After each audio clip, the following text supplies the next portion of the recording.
చేరి నీ పరిశుద్ధ నామాన్ని ధ్యానం చేసుకోవడానికి, ఈ వాక్యాలను తలపోసుకోవడానికి మీరు ఇచ్చిన గొప్పతనాన్ని బట్టి మీ పొందనాలు చెల్లిస్తూ ఉన్నాను.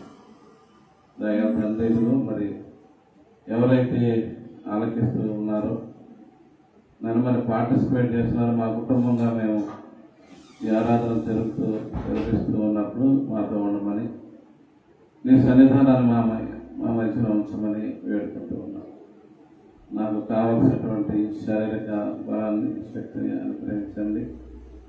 మా ప్రభువా, ఇదిగో ఈ ఆరాధనలో ఎవరైతే వీక్షిస్తూ ఉంటారో వారిని కూడా దీవించమని వేడుకుంటూ ఉన్నాను.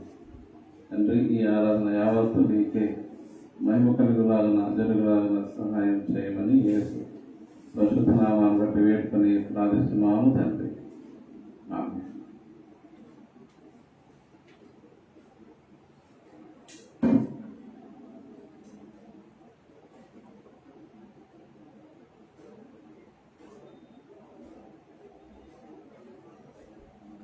ఈనాడు తీసుకుంటుందా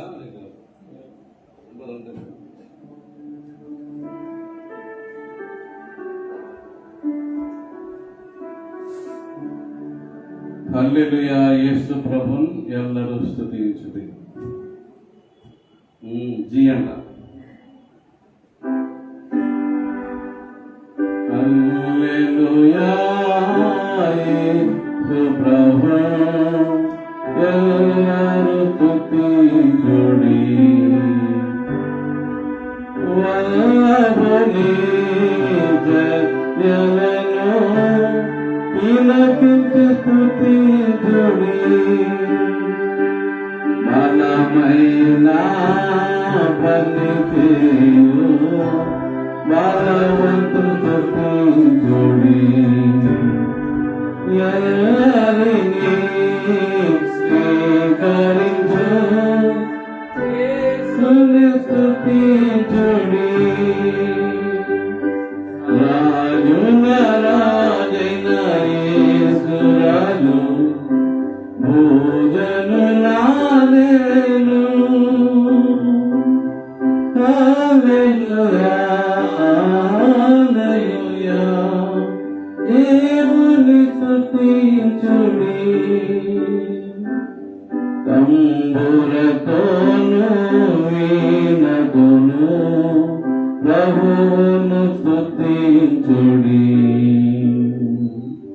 పాపమును రక్తముతో తుడిచెను స్తుతించుడి. బూరతోను తాళమును మ్రోగించి స్తుతించుడి.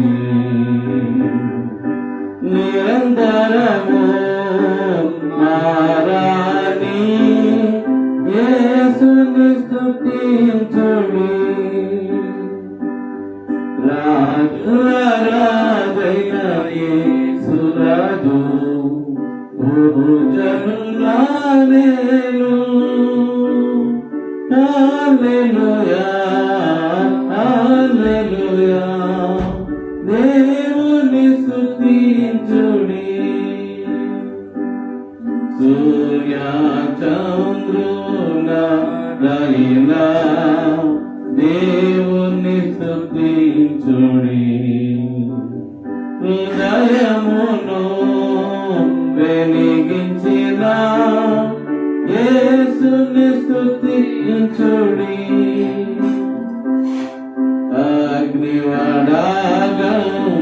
అగ్నివడాగంగారమేరు కర్తను స్తుతించుడి. హృదయమును ఛేదించిన నాథుని స్తుతించుడి. రాజుల రాజైన యేసు రాజు భోజనులానేను. హల్లెలూయా హల్లెలూయా.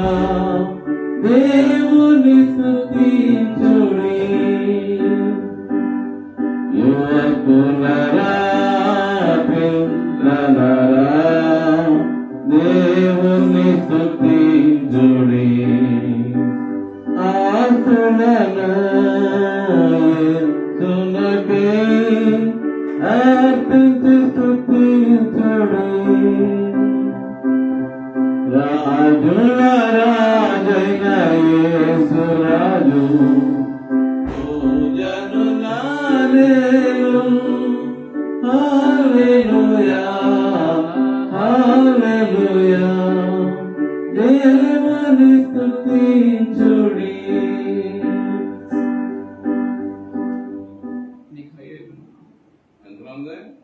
నువ్వు వాడు నువ్వు అన్ని శీల జీలా ఉంది 4 రెట్లు పై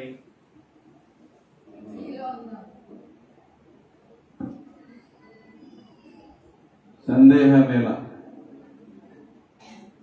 ఈ పుస్తకంలో 289 లేరా ఏమన్నాడు మైనరా మీదిరా ఇంకా ఎక్కువ ఇది మైండ్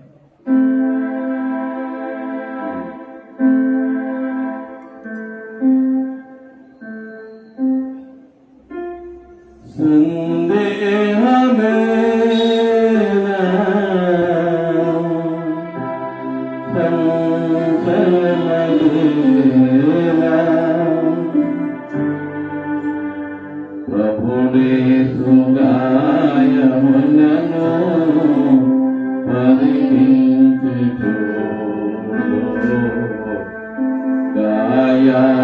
గాయాలలోని ప్రేమ తాకించుచు సందేహమేలా సంశయమేలా ప్రభుని సుగాయములను పరికించుచు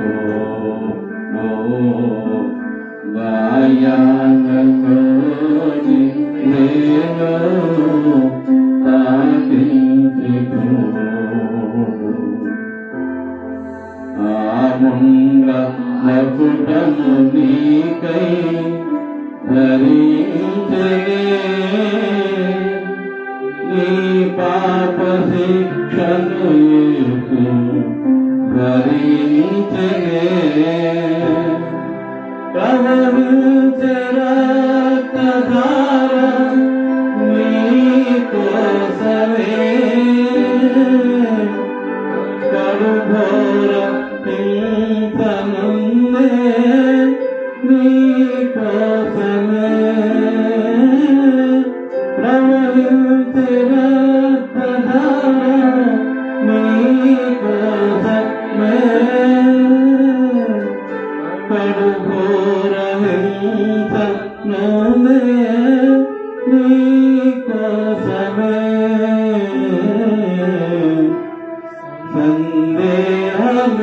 సందేహమేలా సంశయమేలా ప్రభుడే సుగాయములను పరికించుచు గాయాలలోని ప్రేమ తాకించుచు లోకాన యవ్వను నీకై మరణించరు నీ శిక్షలను భరింప సహించరు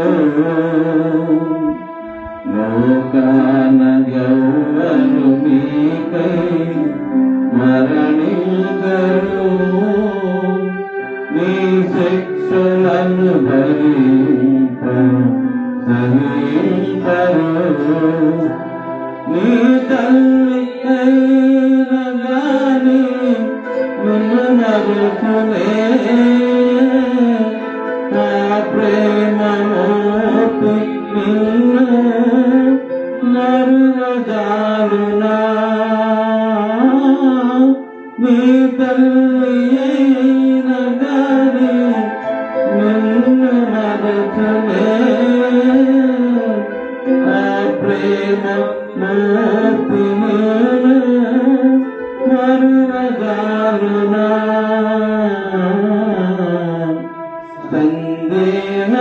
సందేహమేలా సంశయమదే ఎలా ప్రభుడేసు గాయములను పరికించుతో గాయాలలోని ప్రేమ నాకించుతో ఎందాక యేసుని నీవు ఎరుగనందు ఎందాక హృదయము బయట నిలవనందు ఎందాక యేసుని నీవు ఎరుగనందు ఎందాక హృదయము బయట నిలవమందు యేసయ్య ప్రేమ నీకు లోకువాయనా యేసయ్య శిలువ సువార్త చులకనాయనా యేసయ్య ప్రేమ నీకు లోకువాయనా యేసయ్య శిలువ సువార్త చులకనాయనా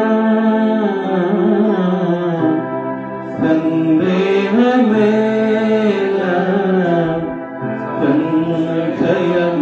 సంశయమదేలా ప్రభుయేసు గాయములను పరికించుచు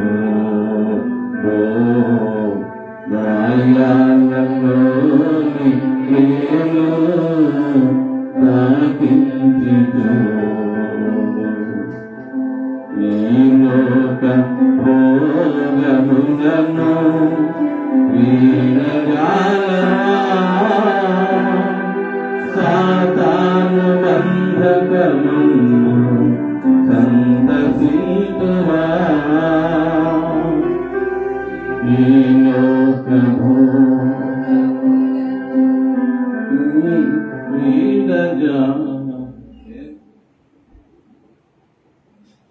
ఈ లోక భోగములను వీడజా చెప్పానా యేసయ్య సవనము తోడ చెలగాడమా ఈనాడు రక్షణ దినము గరియుమా యేసయ్య సవనము తోడ చెలగాడమా ఈనాడు రక్షణ దినము నగియుమా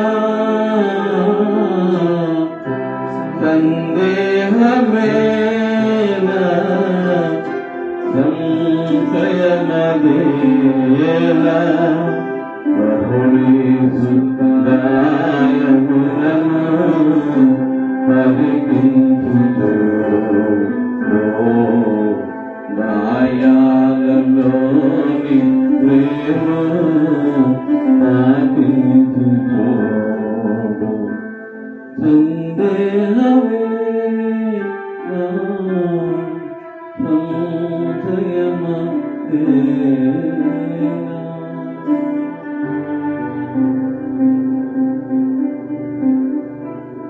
సంశయమదేలా ఈ లోక భోగములను వీడజాలవా సాతాను బంధకమందు సంతసింతువా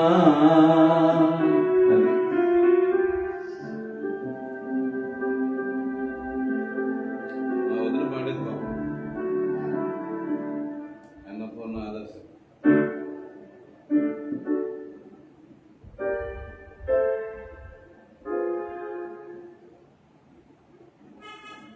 ఆరాధన ప్రారంభించుకున్నాం.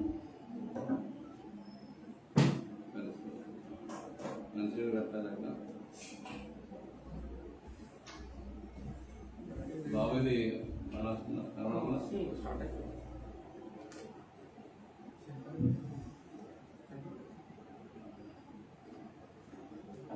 628వ కీర్తన.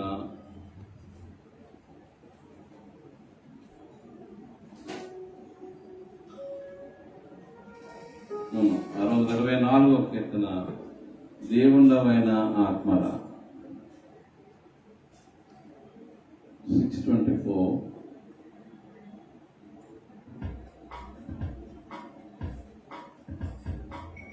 మార్టిన్ లూథర్ గారు రాసింది. అంటే ఈ పాట రాయబడి 500 సంవత్సరాలు అయిందన్నమాట. 500 సంవత్సరాల క్రితం రాయబడినటువంటి కీర్తన.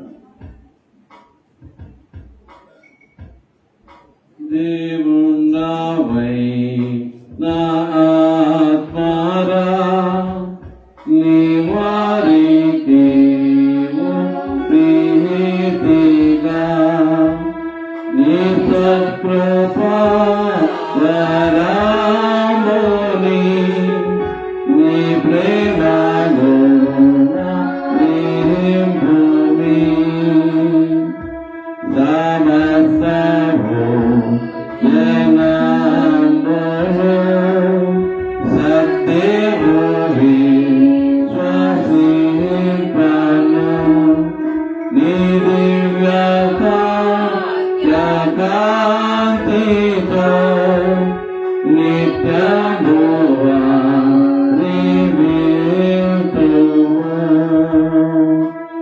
దేవా విశుద్ధతేజమా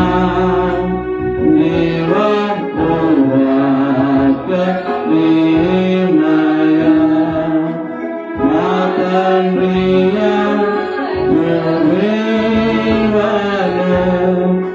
మా దేవోదే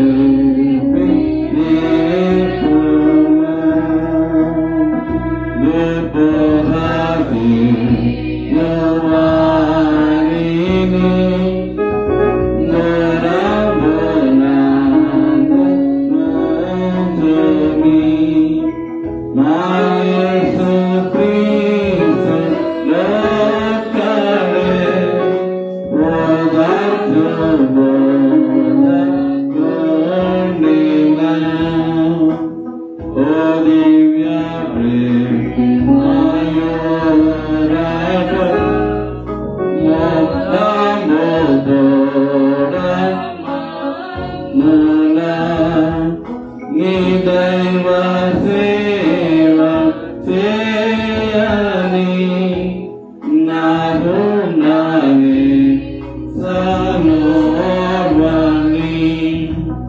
జీవించి నదాసిన దేవాత్మమోక్తి పొందగా మాకి ముని బలమును నమ్మికగా పిత్రుము.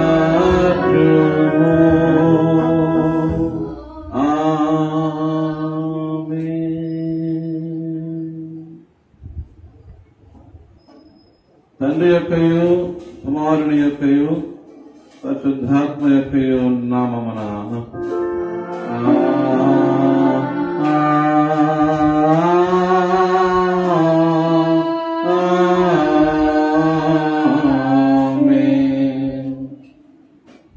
నీ వెలుగును నీ సత్యమును బయలుదేరజేయము. అవి నాకు త్రోవ చూపును. అవి నీ పరిశుద్ధ పర్వతమునకును నీ నివాస స్థలములకు నన్ను తోడుకుని వచ్చును. అప్పుడు నేను దేవుని బలిపీఠమునొద్దకు నాకు ఆనంద సంతోషములు కలుగజేయు దేవుని యొద్దకు చేరుదును. దేవా నా దేవా, సితారా వాయించుచు నీకు కృతజ్ఞతాస్తుతులు చెల్లించను. ప్రభు నందు ప్రియులారా, యథార్థ హృదయంతో మన తండ్రి అయిన దేవుని సమీపించి ఆయన మన పాపములను ఒప్పుకొని మన ప్రభు అయిన యేసు క్రీస్తు పేరిట మనకు క్షమాపణ దయచేయమని వేడుకుందాము. ప్రభువు నామము వలననే మనకు సహాయము కలుగుచున్నది.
సర్వశక్తి గల దేవ, దీనులము పాపులకు మేము స్వభావముగా పాపులమనయు అపవిత్రులమనయు తలంపు వలన మాట వలన క్రియ వలన నీకు విరోధముగా పాపము చేస్తుమనియు నీ ఎదుట ఒప్పుకొనుచున్నాము.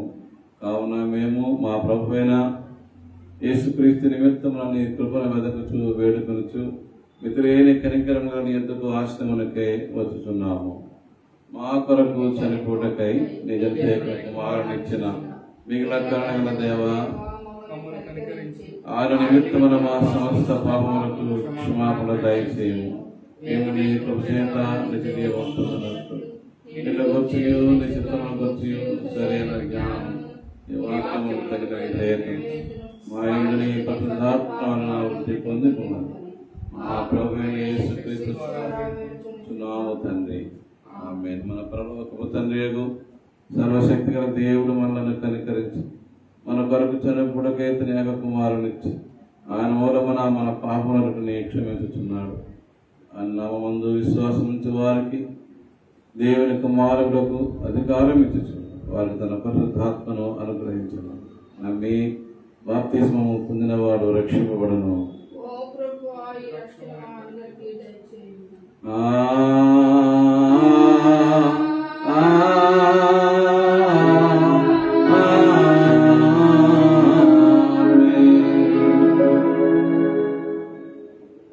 త్రిత్వము తరువాతి 10వ ఆదివారమునకు చెందిన ప్రారంభ గీతము ఈ విధముగా వ్రాయబడి ఉన్నది. నేనైతే దేవునికి మొర్రపెట్టుకొందును, ఆయన నా ప్రార్థన ఆలకించును. వారు నా మీదికి రాకుండానట్లు సమాధానము కలుగజేసి ఆయన నా ప్రాణము విమోచించి ఉన్నాడు. పురాతనము మొదలుకొని ఆశీనుడకు దేవుడు మారు మనస్సు లేని వారై తనకు భయపడని వారికి ఉత్తరమిచ్చును. నీ భారము యెహోవా మీద మోపము, ఆయనే నిన్ను ఆదుకును. దేవా శివయోగి నా ప్రార్థన ఆలకింపుము, నా విన్నపమునకు విప్పుడవై ఉండకు. తండ్రికి కుమారునికి పరిశుద్ధ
సమాధానం నరుల కాయన దయా ప్రభువైన దేవా పరమ రాజా ధర్మ పరిపాలన పరిపూర్ణ శక్తిగల పరమ జనకానిను మరి నీకు ఇంద్రుడు మరి పొగడు మహిమా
దేవా,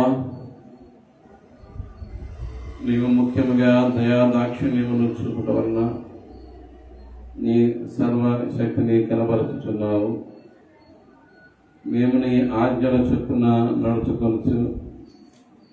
నీవు దయతో మాకు వాగ్దత్తం చేసిన వాటిని పొంది నీ పరలోక భాగ్యమందు పాలివారమగునట్లు నీ కృప అత్యధికముగా అనుగ్రహింపమని నీతోనూ పరిశుద్ధాత్మతోనూ సదా ఏకదేవుడై యుగములో జీవించు పరిపాలించునుండు నీ కుమారులను మా ప్రభువైన యేసుక్రీస్తు ద్వారా నిన్ను వేడుకొనుచున్నాము తండ్రి. ఆమేన్. కూర్చోండి. దేవుని వాక్యం చదువుకుందాం. అసలు చదువుతారా, విధి చదువుతారా? కొరింథీయులకు రాయబడిన మొదటి పత్రిక 12 నుంచి మొదటి 11 వచనములు. సువార్త పాఠ్యభాగముగా లూకా సువార్త 19వ అధ్యాయం 41 నుండి 48 వచనాలు చదువుకుందాం.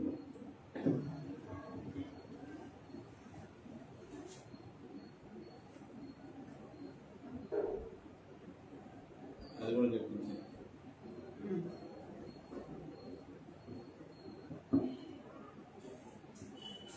త్రిత్వము తరువాతి 10వ ఆదివారం వరకు ఏర్పాటు చేయబడిన పత్రికా వాక్య భాగము. మొదటి కొరింథీయులకు రాసిన పత్రిక 12వ అధ్యాయము ప్రారంభం నుంచి 11 వచనములు ఇలాగ వ్రాయబడి ఉన్నవి. మరియు సహోదరులారా, ఆత్మ సంబంధమైన వరములను గురించి మీకు తెలియకుండుట నాకు ఇష్టం లేదు. మీరు అన్యజనులై ఉన్నప్పుడు మూగ విగ్రహములను ఆరాధించుటకు ఎటుపడినా అటు నడిపింపబడితిరని మీకు తెలియను. ఇందుచేత దేవుని ఆత్మ వలన మాట్లాడు వాడెవడును యేసు శాపగ్రస్తుడని చెప్పడనియు, పరిశుద్ధాత్మ వలన తప్ప ఎవడును యేసు ప్రభువుని చెప్పలేడనియు నేను మీకు తెలియజేయుచున్నాను. కృపావరములు నానా విధములుగా ఉన్నవి గాని ఆత్మ ఒక్కడే. మరియు పరిచర్యలు నానా విధములుగా ఉన్నవి గాని ప్రభువు ఒక్కడే. నానా విధములైన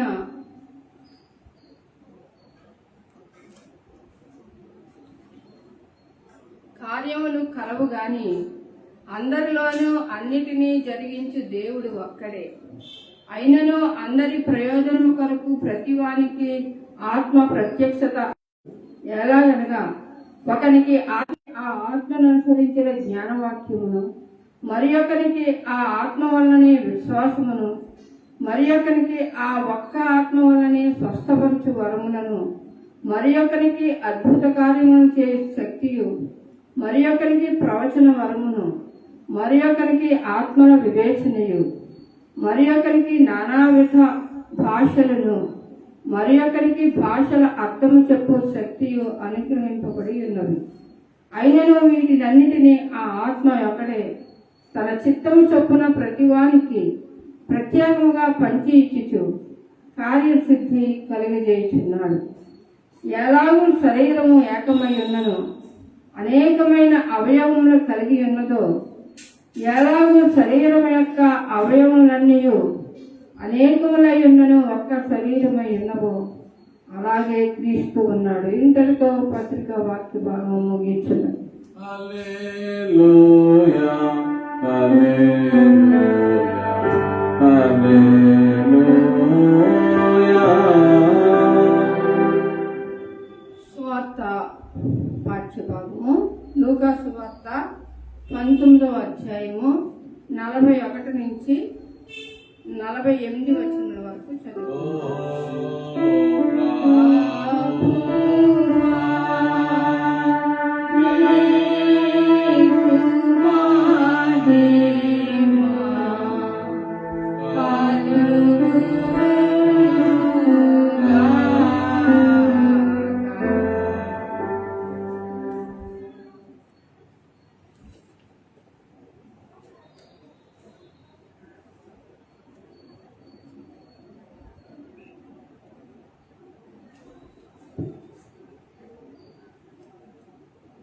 సువార్త పాఠ్యభాగము లూకా సువార్త 19వ అధ్యాయం 41 నుంచి 48 వచనములు ఈ రీతిగా వ్రాయబడి ఉన్నాయి. ఆయన పట్టణమునకు సమీపించినప్పుడు దానిని చూచి దాని విషయమై ఏడ్చి, నీవును ఈ దినమందైనను సమాధాన సంబంధమైన సంగతులను తెలుసుకుని ఎడల నీకెంతో మేలు, గాని ఇప్పుడు అవి నీ కన్నులకు మరుగు చేయబడి ఉన్నవి.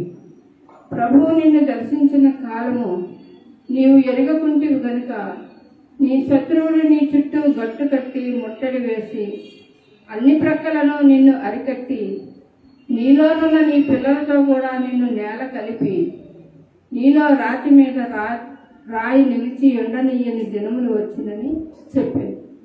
ఆయన దేవాలయంలో ప్రవేశించి అందులో విక్రయం చేయవారితో నా మందిరము ప్రార్థనా మందిరము అని వ్రాయబడి ఉన్నది. అయితే మీరు దానిని దొంగల గుహగా చేసితురని చెప్పి వారిని వెళ్ళగొట్టనారంభించింది. ఆయన ప్రతి దినమును దేవాలయంలో బోధించుచున్నప్పుడు ప్రధాన యాజకులను శాస్త్రులను ప్రజలలో ప్రధానులను ఆయనను నాశనం చేయుచుండరు గాని ప్రజలందరూ ఆయన వాక్యము వినుటకు ఆయనను హత్తుకొని ఉండరు కనుక ఏమి చేయవలనో వారికి తోచలేదు. ఇంతటితో స్వార్థ వాక్య భాగం ముగించినది.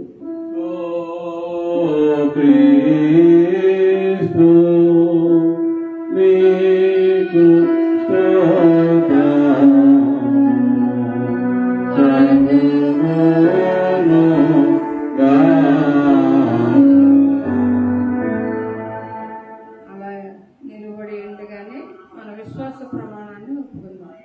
భూమి ఆకాశంలో సృజించిన సర్వశక్తి గల తండ్రి దేవుని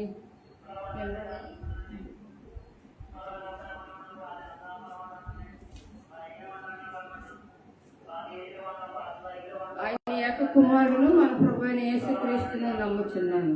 ఈయన పరిశుద్ధాత్మ వలన గర్భమున ధరింపబడి కన్య అయిన మరియకు పుట్టి పొంతి పిలాతు అధికారం క్రింద శ్రమపడి సిలువ వేయబడి చనిపోయి సమాధి చేయబడిననియు అదృశ్యలోకంలోనికి దిగిననియు చనిపోయిన వారిలో నుండి 3వ దినమున లేచి పరలోకమునకెక్కి సర్వశక్తి గల తండ్రి యొక్క దేవుని కుడి చేతి వైపున కూర్చుండి ఉన్నాడనియు సజీవులకును మృతులకును తీర్పు చేయుటకు అక్కడ నుండి వచ్చినని నమ్ముచున్నాను.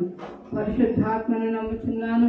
పరిశుద్ధ క్రైస్తవ సంఘముకు పరిశుద్ధుల సహవాసమును పాప క్షమాపణయు శరీర పునరుత్థానమును నిత్య జీవమును ఉన్నవని నమ్ముచున్నాను. ఆమేన్.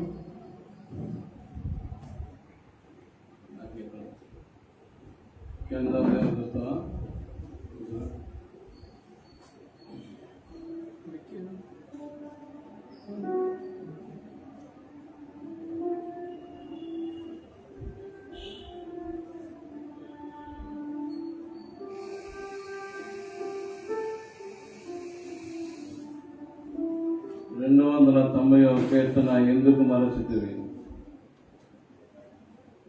దేవుని ప్రేమ ఎందుకు మరచితివి. 90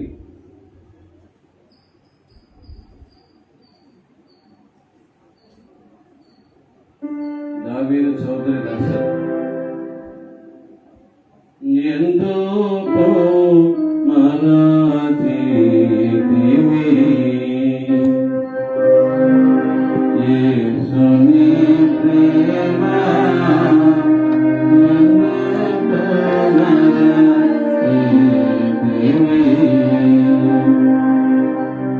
ఎందుకు మరచితివి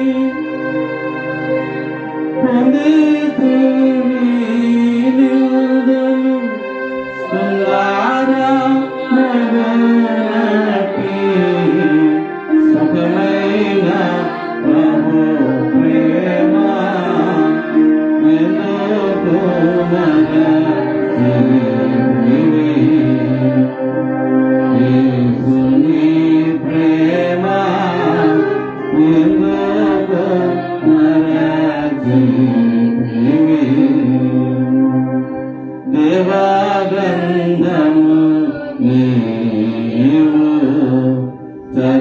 చదువాలేగా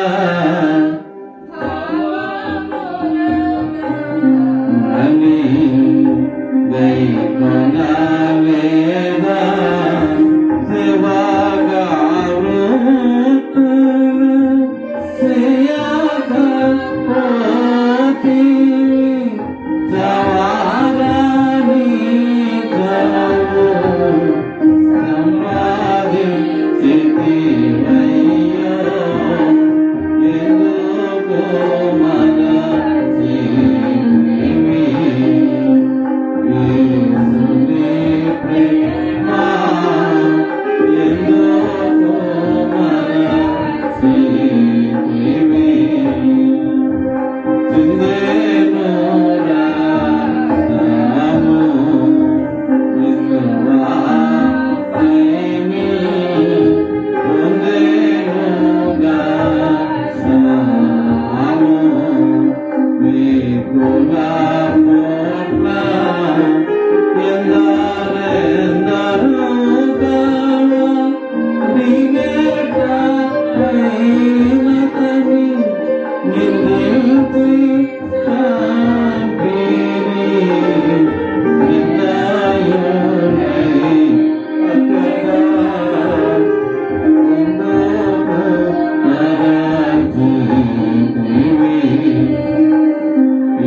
కృపా సమాధానములు మీకు కలుగునుగాక.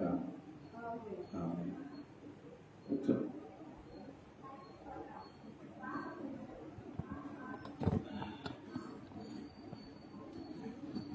ప్రియమైన దేవుని బిడ్డలారా, సోదరులారా, ఈ ఉదయకాల సమయంలో మీ అందరికీ నా ప్రేమపూర్వకమైన ఆహ్వానాన్ని పలుకుతూ ఉన్నాను. కొంచెం అస్వస్థతగా ఉన్నప్పటికీ మరి ఈ పోడియం ముందు నిలబడి దేవుని వాక్యాన్ని పంచుకోవడానికి దేవుడు నాకు ఇచ్చిన అవకాశాన్ని బట్టి దేవునికి నేను వందనాలు చెల్లిస్తూ ఉన్నాను. ఈరోజు మనకి అనుగ్రహించబడినటువంటి పరిశుద్ధ లేఖన భాగాలు చాలాసార్లు మనం చదువుకున్నటువంటివే. అత్యంత ప్రశస్తమైన దేవుని వాక్యం ప్రతిరోజు ప్రతి వారం మనల్ని ఆత్మీయంగా బలపరచడానికని పెద్దలు ఏర్పాటు చేసినటువంటిది. మరి ఈరోజు ట్రినిటీ తత్వంలోని 10వ ఆదివారంగా, ఈ 10వ ఆదివారంలో 2 ప్రాముఖ్యమైనటువంటి వాక్యాలు. 1 కొరింథీ 12వ అధ్యాయం 1 నుంచి 11 వచనములు, లూకా సువార్త 19వ అధ్యాయం 41 నుంచి 48 వచనాలు మనకు అనుగ్రహించబడ్డాయి. దీంట్లో ఒక అంశాన్ని వెతుక్కున్నాను ఈవేళ. ఆ అంశం ఏంటంటే,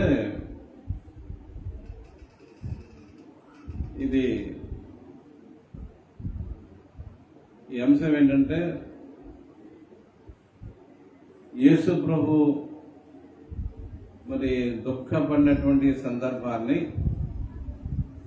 మనం జ్ఞాపకం చేసుకుంటూ ఉన్నాం. ఆత్మానుసారమైనటువంటిది ఆ దుఃఖం. రెండోది ఆత్మానుసారమైనటువంటి ఆగ్రహం. 2. ఇదేంటి ఆగ్రహం ఏంటి అని చెప్పేసి మీరు అనొచ్చు. ఆత్మానుసారమైన దుఃఖం కలిగింది ఆయనకి. రెండోది ఏమో ఆత్మానుసారమైనటువంటి ఆవేశం, ఆగ్రహం కూడా కలిగింది.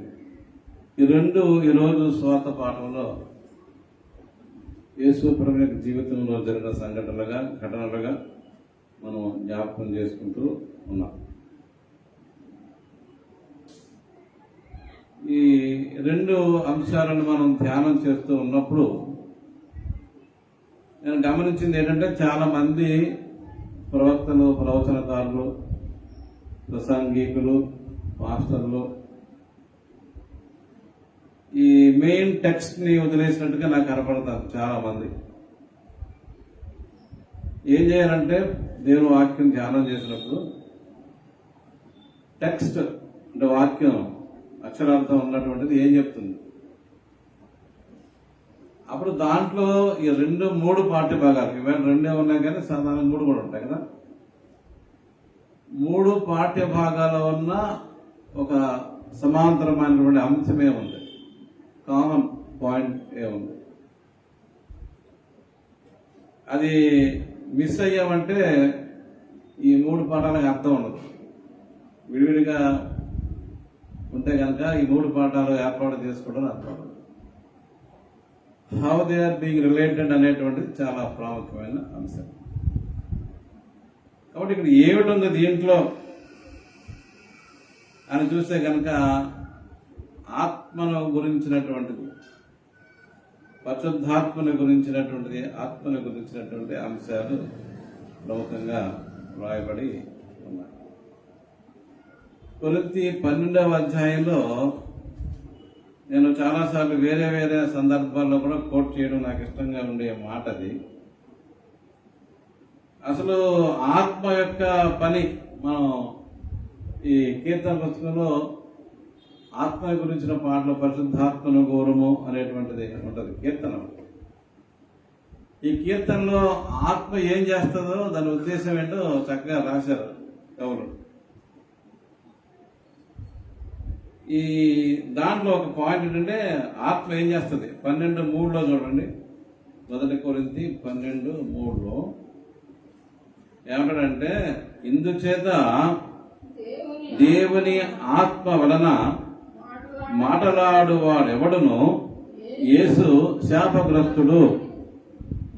శాపగ్రస్తుడని చెప్పడనియు పరిశుద్ధాత్మ వలన తప్ప ఎవడను యేసు ప్రభువుని చెప్పలేడని నేను మీకు తెలియజేస్తాను అన్నాడు పౌలు మహాశయుడు. కొరింథీ పట్టణంలో కొరింథీలో ఉన్నటువంటి క్రైస్తవులు, గ్రీకులు, రోమన్లు ఎవరైతే ఉన్నారో వారితో మాట్లాడుతూ ఉన్నారు. రకరకాల ఉంటుంది. అది కాస్మోపాలిటన్ సిటీ కదా కొరింథీ,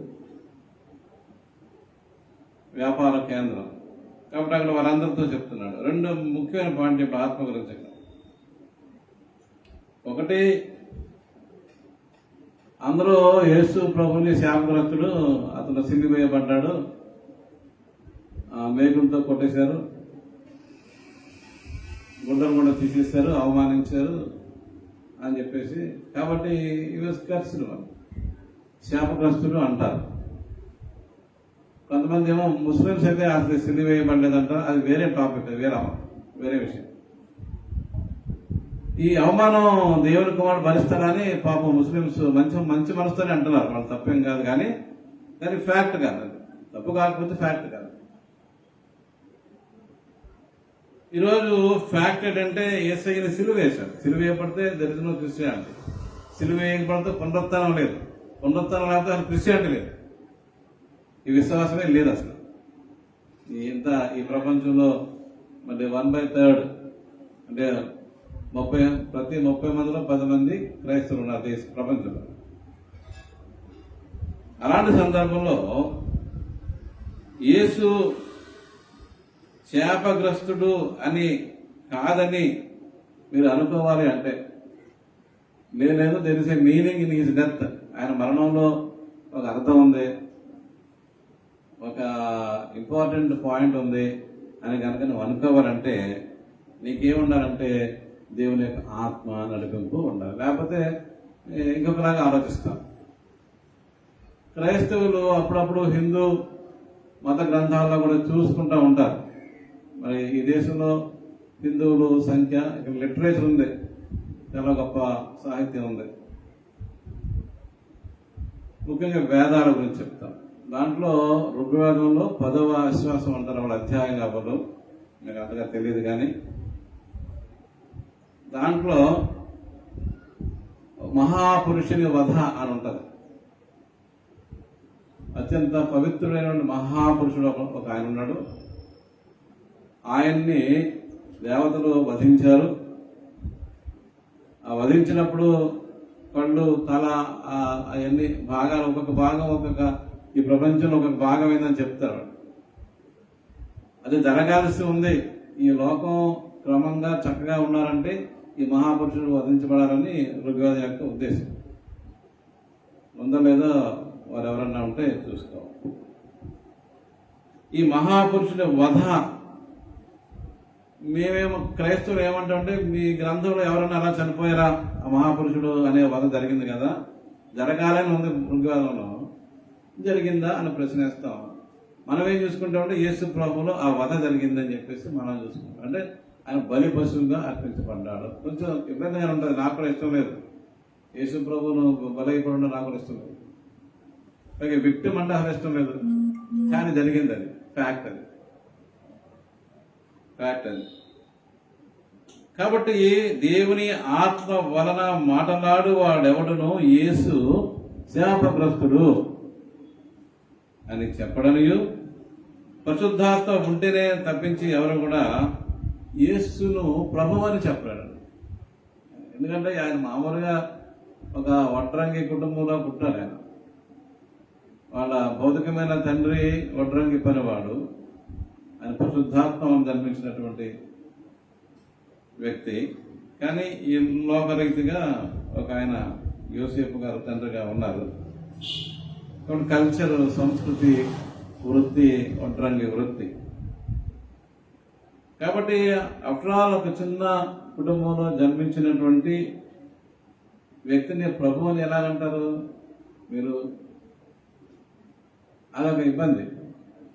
ప్రభు లార్డ్ అంటే పెద్ద రాజుగారు అయి ఉండాలి ఆ రోజుల్లో. దేనిక కనీసం పెద్ద జనరల్ అన్నా అయి ఉండాలి. సైన్యం గైన్యం పెద్ద గుర్రం ఆడే లార్డ్ అనేవారు, ప్రభు అనేవారు. లేదు చాలా గొప్ప ఆస్తుడన్నా అయి ఉంటేనే ప్రభు అని చెప్పేసి అనేవారు లోకలి. దేవుణ్ణి కూడా ప్రభు అంటారు, లార్డ్, అదోనాయ్ అనేవారు. ఇప్పుడు ఈ యేసును ప్రభు అని అనాలంటే ఒకరికి ఏముండాలంటే వాడి మనసులో దేవుని యొక్క ఆత్మ నడిపింపు ఉండాలి. అందుకే ఆత్మ నడిపింపు, ఆత్మ అని క్రైస్తవులు ఈ మాట ఉపయోగిస్తారు. రెండు విషయాలు ఇప్పుడు ఇక్కడ. ఆయన శాపగ్రస్తుడు కాదు అని చెప్పడానికి ఆత్మ ఉండాలి, యేసు ప్రభు అని చెప్పడానికి నీలో ఆత్మ ఉండాలి. సరే, ఈ ఉన్న వాళ్ళే దేవుని యొక్క మందిరానికి, ఆలయానికి, దేవాలయానికి వెళ్తూ ఉంటారని మనం అర్థం చేసుకోవచ్చు, మనం భావించవచ్చు. ఈరోజు మనం గమనించి ఉన్నట్టయితే లూకాసు వార్తలో స్టార్ట్ అవుదాం. లూకాసు వార్తలో 2 సంఘటనలు ప్రముఖంగా రాయబడ్డాయి. 19వ అధ్యాయం 41వ వచనంలో, 19:41లో ఆయన ఆ పట్టణమును సమీపించి ఉన్నప్పుడు, ఇప్పుడు కొరింథు గ్రీక్ దేశం, అది పౌలు గారు వెళ్ళిన ప్లేస్, అది అయిపోయింది. మళ్ళీ వద్దాం అక్కడికి, ఆ ఊరు మళ్ళీ వెళ్దాం. ఇప్పుడు యెరూషలేము వచ్చాం. యెరూషలేము పట్టణంలో ఆయన ప్రవేశించడానికి సిద్ధంగా ఉన్నాడు. సమీపించాడు, దగ్గరికి వెళ్తున్నాడు. ఇంకా దానిని చూచి దాని విషయమై ఏడ్చి అంటున్నాడు. యేసు ప్రభు ఆ యొక్క పట్టణాన్ని చూసి ఏడుపొచ్చేసింది ఆయనకి. అక్కడ హైఫన్ ఉంటుంది బైబిల్లో. బైబిల్ ఉన్నటువంటి వారు చూస్తే కనుక హైఫన్ ఉంటుంది. అంటే ఇక్కడ ఇంకా కొన్ని మాటలు మిస్ అయ్యాని అర్థం చేసుకుంటాం మేము బైబిల్ చదివేవాళ్ళు. నీవును నీ దినమందైనను సమాధాన సంబంధమైన సంగతులను తెలుసుకునే ఎడల నీకెంతో మేలు, కానీ ఇప్పుడు అవి నీ కన్నులకు మరుగు చేయబడి ఉన్నవి. ప్రభువు నిన్ను దర్శించిన కాలము నీవు ఎరుగకుంటేవి కనుక నీ శత్రువులు నిన్ను నీ చుట్టూ గట్టు కట్టి ముట్టడి వేసి అన్ని ప్రక్కలను నిన్ను అరికట్టి నీలోనున్న నీ పిల్లలతో కూడా నిన్ను నేల కలిపి నీలో రాతి మీద రాయి నిలిచి ఉండనయ్యని దినములు వచ్చునని చెప్పాను. ఇక్కడ ఈ పైన హైఫన్ ఎందుకు పెట్టాడో చరిత్రకారులు ఈ లిటరరీ క్రిటిసిజం చేస్తాం మేము. అంటే ఈ భాగం ఎలాగొచ్చింది అని చెప్పేసి ఇది ఇంటర్పోలేషన్. యేసుప్రభు చెప్పిన మాట మిస్ అయ్యింది. ఒక ఆయన దీన్ని ఇంటర్పోలేట్ చేస్తాడు, దీన్ని కల్పించాడు, దీంట్లో పెట్టాడు. అబద్ధం కాదు, వాస్తవం. అది కల్పించిన వాస్తవం. నేను గమ్మత్తుగా ఉండుతున్న మాటలు కానీ జరిగింది. ఎలాగంటే క్రీస్తు శకం 70లో ఈ సంగతి నిజంగా జరిగింది. ఏం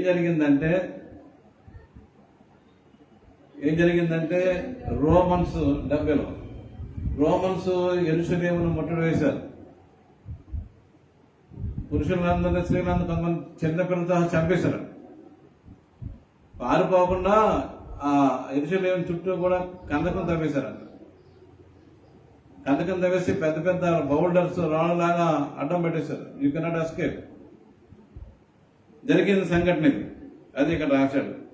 నీ చుట్టూ గట్టు కట్టి ముట్టడి వేసి అన్ని ప్రక్కలను నిన్ను అరికట్టి నీలోనున్న నీ పిల్లలతో కూడా నిన్ను నేల కలిపి భూస్థాపితం చేశారు, చంపేశారు. పిల్లల్ని కూడా చంపేశారు. ఇది జరిగినటువంటి సంఘటన.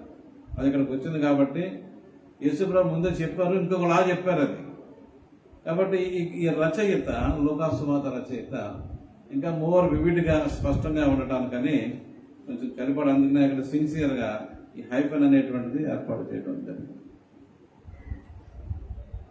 మీకు మనం చేసుకున్నాను, యేసు ప్రభు దాన్ని చూసి ఏడ్చారు. But why did he cry? Yesu ప్రభు లేదా చాలా మంది చూసి ఏడ్చారు యెరూషలేము పట్టణం. They loved it very much. ఒక పట్టణాన్ని బహుగా మనం ఇష్టపడతాం. మనం పెరిగిన పట్టణమో, మనకి ఇష్టమైన పట్టణమో, ఆ పట్టణాన్ని చూసి, ఆ ప్లేస్ని చూసి మన ఇష్టం, అది పాడైపోతే మనం చాలా బాధపడతాం. ఇప్పుడు యేసు ప్రభు యొక్క దుఃఖానికి కారణం ఏమిటి? ఇది నేను ఆత్మానుసారమైనటువంటి దుఃఖం. ఆ తర్వాత మాటల్లో అక్కడ ఏముంటుందంటే, ఆత్మలో ఆయన పరితాపము పట్టలేక అని కూడా ఉంటది. దైవ చిత్తానుసారమైన దుఃఖం ఇది. దైవ చిత్తానుసారమైనటువంటి దుఃఖం ఇది. ఆయన ఏడ్చాడు, యేసు ప్రభు ఏడ్చాడు. చాలా స్ట్రాంగ్ యేసు ప్రభు. అలాగే మనం చాలా మంది చూస్తాం, చాలా కఠినంగా ఉండేవాళ్ళు కూడా ఏడుస్తారు ఒకసారి. అంత స్ట్రాంగ్ అయినా ఆయనకి దుఃఖం ఆగలేదు. దాన్ని చూసి ఆయన యెరూషలేము పట్టణాన్ని చూసి ఏడ్చారు. ఫస్ట్ కారణం ఏం చెప్తున్నాం అంటే, ఎన్నిసార్లు చెప్పినా సరే వినలేదు ఆ పట్టణస్థులు. చాలా మంది ప్రవక్తలు, యెషయా హెచ్చరించాడు, ఇర్మియా ప్రవక్త హెచ్చరించాడు, ఇంకా చాలా మంది ప్రవక్తలు, జాగ్రత్త జాగ్రత్త, నువ్వు దేవునికి లోపడలేవు, పాపభూయిష్టంగా తయారయ్యావు, నీ పాపాన్ని బట్టి దేవుడు నీకు శిక్ష తీసుకొస్తాడు అని ఎన్నిసార్లు చెప్పినా కూడా వినలేదు. ఇప్పుడు కూడా అదే వినలేదు. మహాగర్వం, దాని అందాన్ని చూసి గర్వపడిపోతా ఉంటారు, గొప్పతనాన్ని చూసి భయపడిపోతా ఉంటారు, గర్విస్తూ ఉంటారు. వెరీ ప్రౌడ్ ఫీలింగ్ యూదులకి. కాబట్టి నువ్వు నాశనం అవుతున్నావు, గోయింగ్ టు బి డిస్ట్రాయిడ్. నీ వినాశనం. ఇంకోటేమో హెచ్చరిక విననందుకు. విననాలని పిల్లలు అంటాడు, విననాలని పిల్లలు. They don't want listen to anybody. అలాగే ఈ నాశనం ఒకటే, వినాశనం ఒకటే, పైగా పిల్లలతో సహా కప్పట్టబడేటువంటి భయంకరమైనటువంటి పరిస్థితి. ప్రియమైన దేవుని బిడ్డలారా, సోదరి సోదరులారా, మనం ఈరోజు ఈ దుఃఖాన్ని గురించి మనం చూసినప్పుడు మనం ఏఎల్సీ గురించి, మనకి ఆంధ్ర ఎవాంజలికల్ లూథరన్ సంఘం గురించి ఏమైనా దుఃఖం కలుగుతుందా? అంతా బాగానే ఉందిరా, ఎందుకు మనం ఎందుకు దుఃఖపడాలి అనుకుంటున్నామా? అసలు ఏమనుకున్నాం మనం? ఈ మాట విందో కదా, యెషయా అంటున్నాడు, యెషయా గ్రంథము 48వ అధ్యాయం 18 అంటున్నాడు, నీవు నా ఆజ్ఞలను ఆలకింపవలని నేనెంతో కోరుచున్నాను. ఆలకించిన ఎడల నీ క్షేమము నది వలెను, నీ నీతి సముద్ర తరంగం వలన ఉండును. ఇప్పుడు మనం ఏఎల్సీ గురించి కూడా ఈ మాటలు చెప్పుకోవాలి. నువ్వు కనుక మాట విని ఉంటే ఈ సంఘానికి ప్రతినిధులుగా ఉన్నటువంటి వాళ్ళకి మీద ఎంత బాధ్యత ఉందో ఈ రోజున అర్థం చేసుకోవాలి. ఊరికి ఎన్నికైపోతాం, డెలిగేట్ అయిపోతాం, సంఘపతి అయిపోతాను, డెలిగేట్ అయిపోతాను, ప్రెసిడెంట్ అయిపోతాను, సెనరల్ బిషప్ అయిపోతాను, బిషప్ నాకు ఇష్టమైన సెనరల్ ప్రెసిడెంట్ అవుతాను, ఏఎల్సీ ప్రెసిడెంట్ అవుతాను.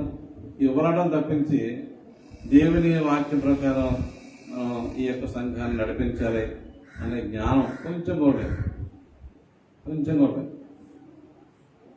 కానీ దేవుడు అంటున్నాడు, నీవు నా ఆజ్ఞలను ఆలకింపవలనని నేనెంతో కోరుతూ ఉన్నాను. ఆలకించిన నీ క్షేమం ఎలా ఉంటుందంటే, నది వలెను, నీ నీతి సముద్ర తరంగం వలన. కంటిన్యూస్గా ఉంటుంది, పుష్కలంగా ఉంటుంది, ప్లెంటిఫుల్గా ఉంటుంది, ఆనందదాయకంగా ఉంటుంది, సంతోషకుడు చూడపచ్చలుగా ఉంటుంది. నది వలెను నదిని స్త్రీతో పోల్చి తెగ పొగడేస్తూ ఉంటారు కవులు. మీకు తెలుసు, నదిని స్త్రీతో పోల్చి తెగ పొగుడుతూ ఉంటారు. అందంగా ఉంటుంది నది. అందుకని చాలా మంది నది దగ్గరికి వెళ్దాన్ని చూస్తూ ఉంటారు. మన దేశంలో దాన్ని చూడవట్ల. రాజమండ్రి యొక్క ఊర్లో నది మనకు కనపడవట్ల. దాని చుట్టూ కట్టేసి కేవలం బ్రాహ్మణులకు మాత్రమే పరిమితం చేశారు. దాన్ని సామాన్యులు చూడడానికి మాత్రం అవకాశం లేకుండా చుట్టూ కట్టేసుకుంటారు. ఇదొక దుర్మార్గం. ఇక్కడ నది చాలా అందంగా ఉంటుంది. ఏ దేశంలో ఏ నదైనా అందంగా ఉంటుంది. ఆ వాటర్ ప్రవాహం, మనకి నీటి ప్రవాహం అందంగా చూస్తాం. అలా ఉంటావు. ఓ ఏఎల్సి సంఘం నువ్వు అందంగా ఉంటావు. నీవు మాట ఆలకించి ఉండుంటే, దేవుని ఆజ్ఞ విని ఉంటే, చక్కని ఆసుపత్రులు నేను జ్ఞాపకం చేసుకుంటాను. లీడాసుపత్రి పరలోకంలో ఉంది. నేను పంటూరు వ్యక్తిని. పంటూరు నుంచి మా అమ్మతో కూడా హాస్పిటల్కి వస్తే ఈ పాస్టర్ గారు చెప్పిన మాటలు విన్న జ్ఞాపకం ఉండి ఆ చిన్న హృదయంలో హాస్పిటల్ అంటే పరలోకం ఇదే కావాలనుకునేవాడిని. తెల్లటి వస్త్రాలతో ఉన్నటువంటి ఆ యొక్క స్టాఫ్ శుభ్రంగా ఒక చిన్ని కింద ఏమి ఉండేది కాదు, చాలా నీట్గా ఉండేది. ఈనాడు అలాగే తయారైంది. స్కూల్స్ స్ట్రిక్ట్గా ఉండే స్కూల్స్, డిసిప్లిన్ ఉండే స్కూల్స్ ఇవన్నీ ఎవరు పాడు చేశారు? నేను కాదు నా ముందోడు, నేను కాదు నా ముందోడు అని చెప్తూ ఉంటారు ప్రెసిడెంట్. అబద్ధికులు.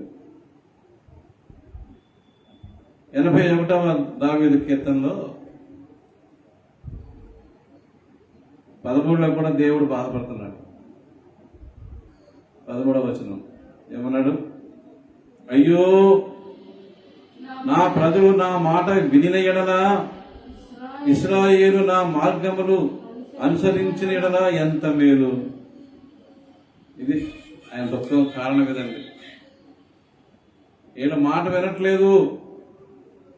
ఎన్నిసార్లు చెప్పిన మాట విననటువంటి పిల్లలుగా ఇశ్రాయేలు ఈ యెరూషలేము ఉంది. కాబట్టి ఇది గోయింగ్ టు బి డిస్ట్రాయిడ్.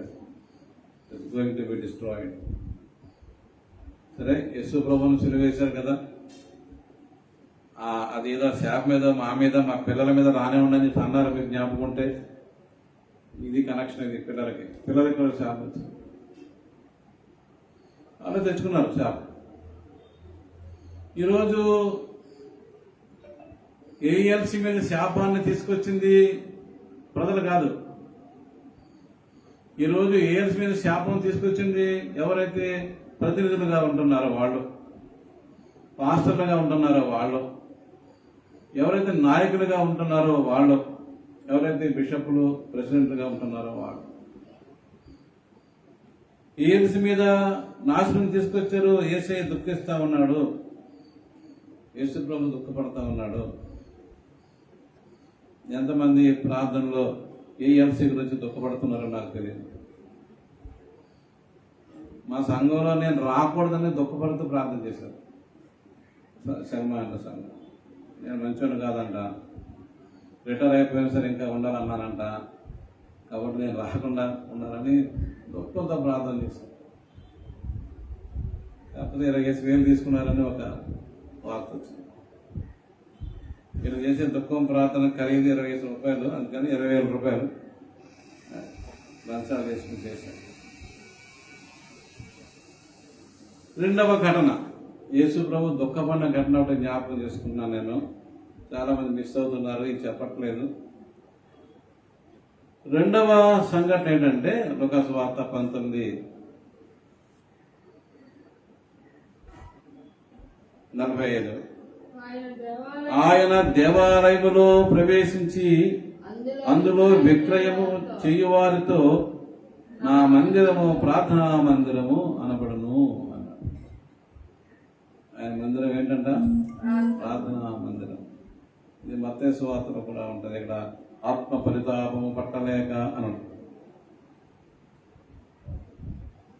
యేసు ప్రభు ఆత్మలో మూలుగుతున్నారు, బాధపడుతున్నారు. ఈయన ఇదిగో మళ్ళీ ఇదొక గొడవ. ఇక్కడేమో కోపం వచ్చి అక్కడేమో దుఃఖం వచ్చింది, ఆగ్రహం వచ్చేసింది. కోపం వచ్చింది. కోపం వచ్చి ఏం చేశారంటే ఆయన తిడుతున్నారండి. రెండు కొటేషన్స్ అక్కడ యేసు ప్రభు 2 కొటేషన్స్ చెప్పారు. యెషయాలో నుంచి ఒకటని, ఇర్మియాలో నుంచి ఒకటి. నా మందిరము ప్రార్థనా మందిరము అని వ్రాయబడి ఉన్నది, దానిని మీరు దొంగల గుహగా చేశారు. పరదేశ్ బాబు గారు వచ్చిన తర్వాత ప్రతి సంఘం కూడా దొంగల గుహలా చేశారు. ఇంచుమించు అందరూ అనట్లేదు, కోపడకండి నా మీద. అంటే నాకు తెలిసిన సంఘాలు చాలా మట్టుకి దొంగల గుహ అయిపోయాయి. చాలా కంప్లైంట్లు వెళ్తున్నాయి, మీకు తెలిసే ఉంటుంది. ఈ జడ్జి త్రయానికి పాపం అందరూ కంప్లైంట్ పెట్టుకున్నారు. ఇదిగోండి మా సంఘంలో ఇంత డబ్బు దొంగిలించబడింది, పాస్టర్ గారును సంపదలు తినేశారని కంప్లైంట్ పెట్టుకున్నారు.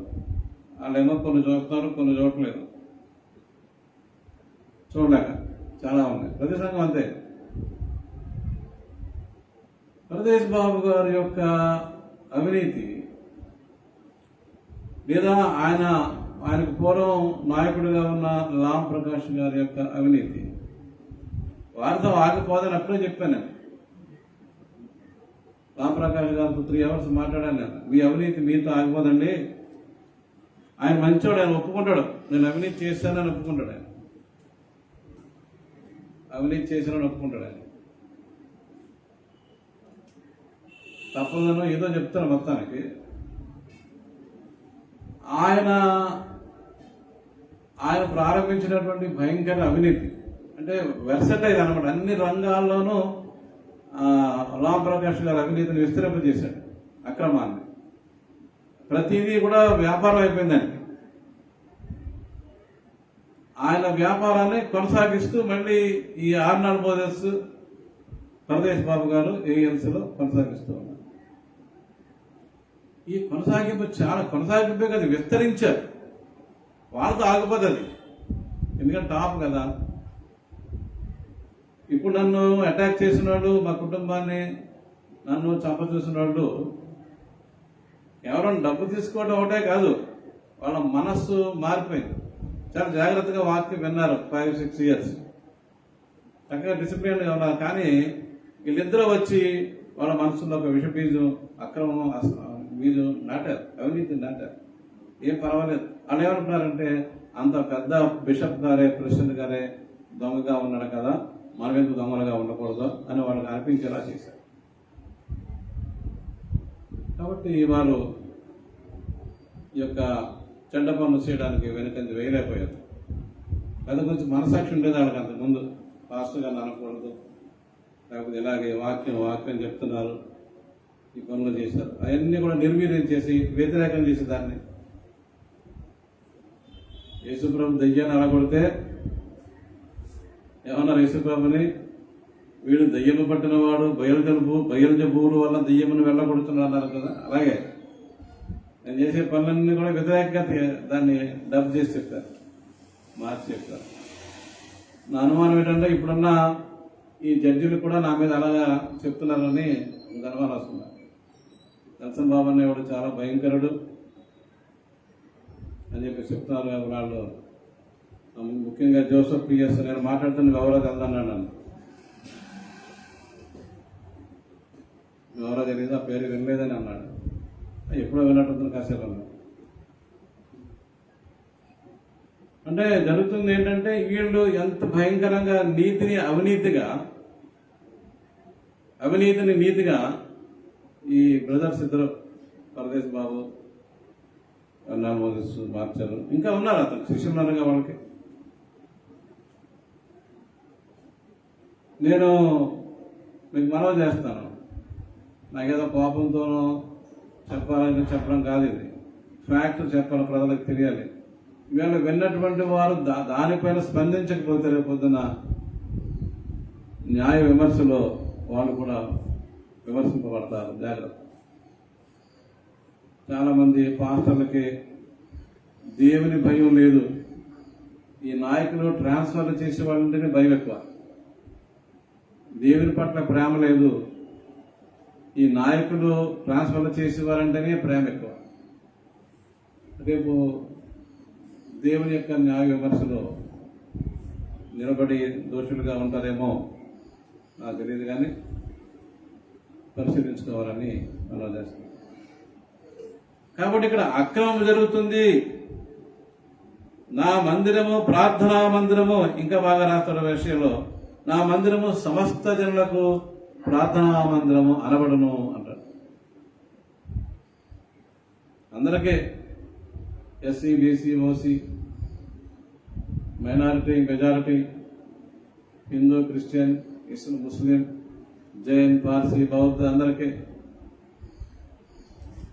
నా మందిరము సమస్త జనులకు ప్రార్థనా మందిరము. డబ్బులు ఉన్న వాళ్ళకి, డబ్బు లేని వాళ్ళకి, ఉద్యోగస్తులకి, పెద్ద ఉద్యోగస్తులకి, కూలోళ్ళకి కూడా ఏ తారతమ్యం, వ్యత్యాసం లేదు. అందరు కూడా ఇది ప్రార్థనా మందిరము. మీరేం చేస్తున్నారు? ఇక్కడ వ్యాపారం చేస్తా ఉన్నారు, దొంగల గుహగా చేస్తున్నారు. ఏం దొంగతనం చేసామండి మేము? వాళ్ళకి సహాయం చేసామండి అనొచ్చు మీరు. ఎందుకంటే దొంగతనం చేయలేదండి. అక్కడ చేసింది ఏంటి? అక్కడ యేసుప్రభు దొంగలు ఎందుకన్నారు అండి? చెప్పండి. నేను దొంగ అంటే కోపం వచ్చావా? మమ్మల్ని అంటావా? అంత మాట అంటావా? మేమేం దొంగతనం చేసాం? కానీ యేసుప్రభు అన్నారు దొంగల కోపం. దొంగతనం ఏం చేయలేదు. వాళ్ళు ఎవరింట్లోకి వెళ్ళి ఒత్తులు ఎత్తుకోలేదు. వాళ్ళు ఏం చేశారంటే, ముఖ్యంగా అన్న కైపులు కదా, అన్న గారి వ్యాపారం అంతా మన అదానిలాగా, అంబానీ అదానిలాగా వ్యాపారం. ఆ వ్యాపారం ఏంటంటే ట్యాక్స్, టెంపుల్ ట్యాక్స్ కట్టాలంట. టెంపుల్ ట్యాక్స్ అంటే దేవాలయ పన్ను కట్టవాలి. ఎవరైనా సరే లోకల్గా ఉండేవాడికేమో ఈజీ, కానీ ఎంత ఉండదు, 1 పైసే ఎంత ఉండదంట, శక్తి లేదనుకుంటా. కానీ ఆ లోకల్గా ఉండే డబ్బులు కనుక నీ దగ్గర లేకపోతే ఎవరి దగ్గర కొనుక్కుని ఆ లోకల్ డబ్బే అదే ఇవ్వాలి. పాపం చాలా మంది దేశ విదేశాల నుంచి వస్తారు యూదులు. ఈ చుట్టుపక్కల దేశాల్లో ఉండేటువంటి యూదులు, మన దేశంలో కూడా అదే గొడవ కదా, విదేశీయులు అంటున్నారు కదా, యూదులు కూడా అదే బుద్ధి. ఆ దుర్మార్గమైన బుద్ధితో ఇతర దేశాల నుంచి వచ్చేటువంటి వారిని దగ్గర పైసాకి 75 పైసలు వసూలు చేశారు. పైసా ఖరీదు ఎంత అంటే 75 పైసలు. ఎంత చూడతాం. అలా దూరం నుంచి వచ్చి బాబు అన్ని ఖర్చులు పెట్టుకుని భోజనానికి, దానికి, మరి సేవకులకి. ఆ రోజులు ప్రయాణం ఒంటరిగా చేసేవాడు కాదు ఎవరుని, బిడుయిన్స్ అంటారు, అంటే జట్టుగా వచ్చేవారు. అంత ఖర్చు పెట్టుకుని మళ్ళీ ఇక్కడికి వచ్చాక దేవుని ఆలయంలోకి రావడానికి మళ్ళీ ఈ టెంపుల్ ట్యాక్స్ 75 రూపాయలు, 75 రూపాయలు అనుకుందా, 75 రూపాయలు కట్టాలి ఎక్స్ట్రా. లోకల్కి ఏమో 1 రూపాయి అయితే 75 రూపాయలు కట్టాలి. అంత భయంకరమైన దోపిడీ. దాన్ని యేసుప్రభు విమర్శించారు. రెండవది, ఇక్కడ ఉండేటువంటి ఈ బలి అర్పించేటువంటి చిన్న జంతువులు, పెట్టెలు కానీ, పావురాయలు కానీ, గొర్రెలు కానీ, అది కూడా అంతే, ఎన్నో రెట్లు ఎక్కువ. బలి పశువు కూడా అంతే, 5 రూపీస్ అనేది 75 రూపాయలు. ఇలాగా ఈ దోపిడీ ఎవరైతే ప్రధాన యాజకుడిగా ఉన్నారో, ఈ అన్న అనేటువంటి ఆయన ఆ ముఠాలు పెట్టుకుని వాళ్ళతోటి దోపిడీ, ఈ అమ్మకాలు చేస్తున్నాడు. అందుకనే యేసుప్రభువుని బంధించినప్పుడు వెంటనే వారు తీసుకొచ్చింది అన్న దగ్గరికి తీసుకొచ్చారు. ఈ యోధా ఇస్కరియోతుని అరేంజ్ చేసింది కూడా ఆయనే. ఇప్పుడు ఈ వ్యాపారాన్ని పాడు చేస్తున్నాడు యేసుప్రభు. కాబట్టి వ్యాపారస్తులకి చాలా కోపం వచ్చింది. అంతేకాకుండా వ్యాపార సామ్రాజ్యానికి అధిపతిగా ఉన్నటువంటి ప్రధాన యాజకుడు, పెద్ద పాస్టర్ గారు, బిషప్ గారు, పరదేశ్ బాబు గారికి కోపం వచ్చింది. పెద్ద యాజకుడు అందరికంటే. ప్రభునందు ప్రియమైన దేవుని బిడ్డలారా, కాబట్టి యేసయ్యకు వచ్చిన ఆగ్రహం అద్భుతమైన ఆగ్రహం, మామూలుగా వచ్చిన కోపం కాదు. గమనించండి. మీరు చాలామంది చాలా రకరకాలుగా మాట్లాడుతూ ఉంటారు. ఇది ఆత్మీయమైనటువంటి ఆగ్రహం. ఇది మామూలుగా వచ్చేటువంటి అసూయతోనో ద్వేషంతోనో కక్షతోనో వచ్చింది కాదని మీకు వినయపూర్వకంగా మనవి చేసుకుంటారు. వేదాన్ని దోచేస్తున్నారు, ఇటు విదేశానికి పరదేశం నుంచి వచ్చిన వాళ్ళు దోచేస్తున్నారు. బైబిల్ అంతా, ఓల్డ్ టెస్టిమెంట్ అంతా, పాత నిబంధన అంతా చెప్తుంది, మీరు పరదేశులుగా ఉన్నారు కనుక పరదేశాన్ని కరుణించండి. ఎంతనా మీరు ఐగుప్తులో పరదేశులుగా ఉన్నారు, దేవుడు మిమ్మల్ని రక్షణ తీసుకొచ్చాడు. కాబట్టి మీ దేశంలో ఉన్న పరదేశంలో మీరు ప్రేమించండి, గౌరవించండి, జాలిపడండి, దయచూపండి. లేవికాండం అంతా చెప్తుంది రూల్స్. విదేశీయుల్ని ప్రేమించమని, గౌరవించమని, ఆదరించమని చెప్తుంది వాక్యం. ఎందుకంటే మీరు కొన్నాళ్ళు అలాగే ఉన్నారు కదా. కానీ వీళ్ళు విదేశీయుల్ని, పరదేశీయుల్ని, వాళ్ళు కొనేవాళ్ళు, వేరే వాళ్ళు కూడా కదా, అదే జాతి యూదులే కదా, అయినా సరే విదేశీయులు కాబట్టి వాళ్ళని హింసిస్తా, బాధ పెడతా ఉన్నారు. ప్రియమైన దేవుని బిడ్డలారా, ఈరోజు దేవుని యొక్క వాక్యం ఒక మర్మం ఒకటి చెప్తుంది. నేను ఇవాళ చూసి కొంచెం ఆశ్చర్యపోయాను. ఏమిటి జరుగుతుందంటే, ఆత్మ యొక్క పరితాపాన్ని బట్టి ఆయన ఆగ్రహావేశాలని, లేకపోతే ఈ యొక్క మరి దుఃఖాన్ని యేసు ప్రభు ప్రదర్శించారు. ఈ ఆత్మ మనకు అనుగ్రహించబడితే ఏం చేస్తుంది? ఈ ఆత్మ మనకు అనుగ్రహించబడినప్పుడు ఈ ఆత్మ ఏం చేస్తుంది? ఆత్మ యొక్క కార్యాలు చాలా అద్భుతంగా ఉన్నాయి, చాలా అద్భుతంగా ఉన్నాయి. మనం చదువుకున్నటువంటి మొదటి కొరింథీ 12వ అధ్యాయం 1వ వచనంలో 12వ వచనం ఇలాగంటది, మీరు అన్యజనులై ఉన్నప్పుడు మూగ విగ్రహములను ఆరాధించుటకు ఎటుపడిన అటు నడిపింపబడితరని మీకు తెలియను. ఎంత గొప్పవాడు! ఈ పాయింట్ ఈవేళ ఎవరో చెప్పలేదు మీకు. ఈవేళ ఎవరు చెప్పరు. ఏ పాస్టర్ గారు దీన్ని గమనించరు, వెళ్ళిపోతారు పొలంలోని, ఎక్కడికో వెళ్ళిపోతారు, మిస్ అయిపోతాం ఈ వాక్యం. మామూలే కదా అనుకుంటారు. కానీ వెరీ వెరీ ఇంపార్టెంట్ సంగతి. మీరు అన్యజనులై ఉన్నప్పుడు మూగ విగ్రహములను ఆరాధించుటకు ఎటుపడిన అటు నడిపింపబడతారని మీకు తెలియను. కొరింథీయుల్లో అందరూ యూదులు కాదు, కొందరు గ్రీకు దేశానికి చెందిన మనుషులు ఒకప్పుడు అన్యదేవత ఆరాధన చేసినటువంటి వారు. ఇదిగో ఇప్పుడు మీరు క్రైస్తవులు అయ్యారు, క్రీస్తులోకి వచ్చారు, మీ గురించి చెప్తున్నాడు.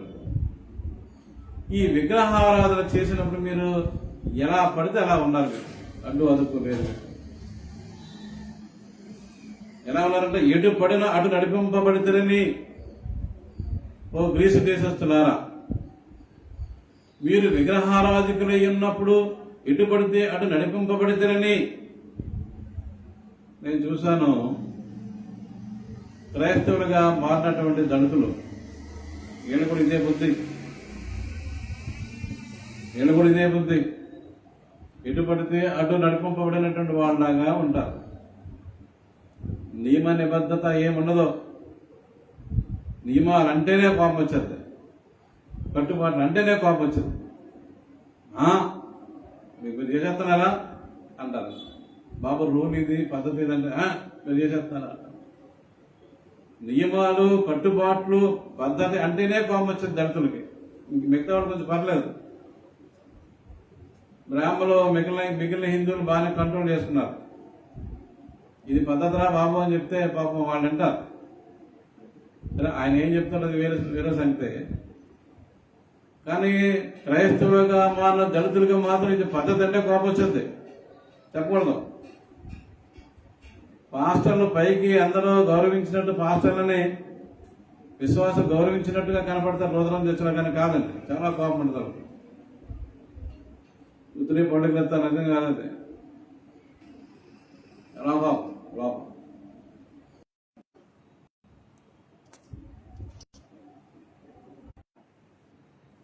యేసు ప్రభును అంగీకరించినటువంటి వారు, ప్రభు అని ఒప్పుకున్నటువంటి వారు, రక్షకుడని ఒప్పుకున్నటువంటి వారు.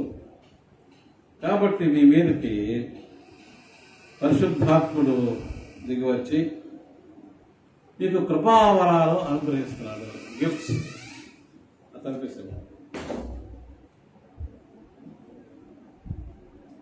వేసాయి, ఇలా వేసాయి, లోపల వేసి ఇలా లోపలను కమిన్ సైడ్. ఓకే,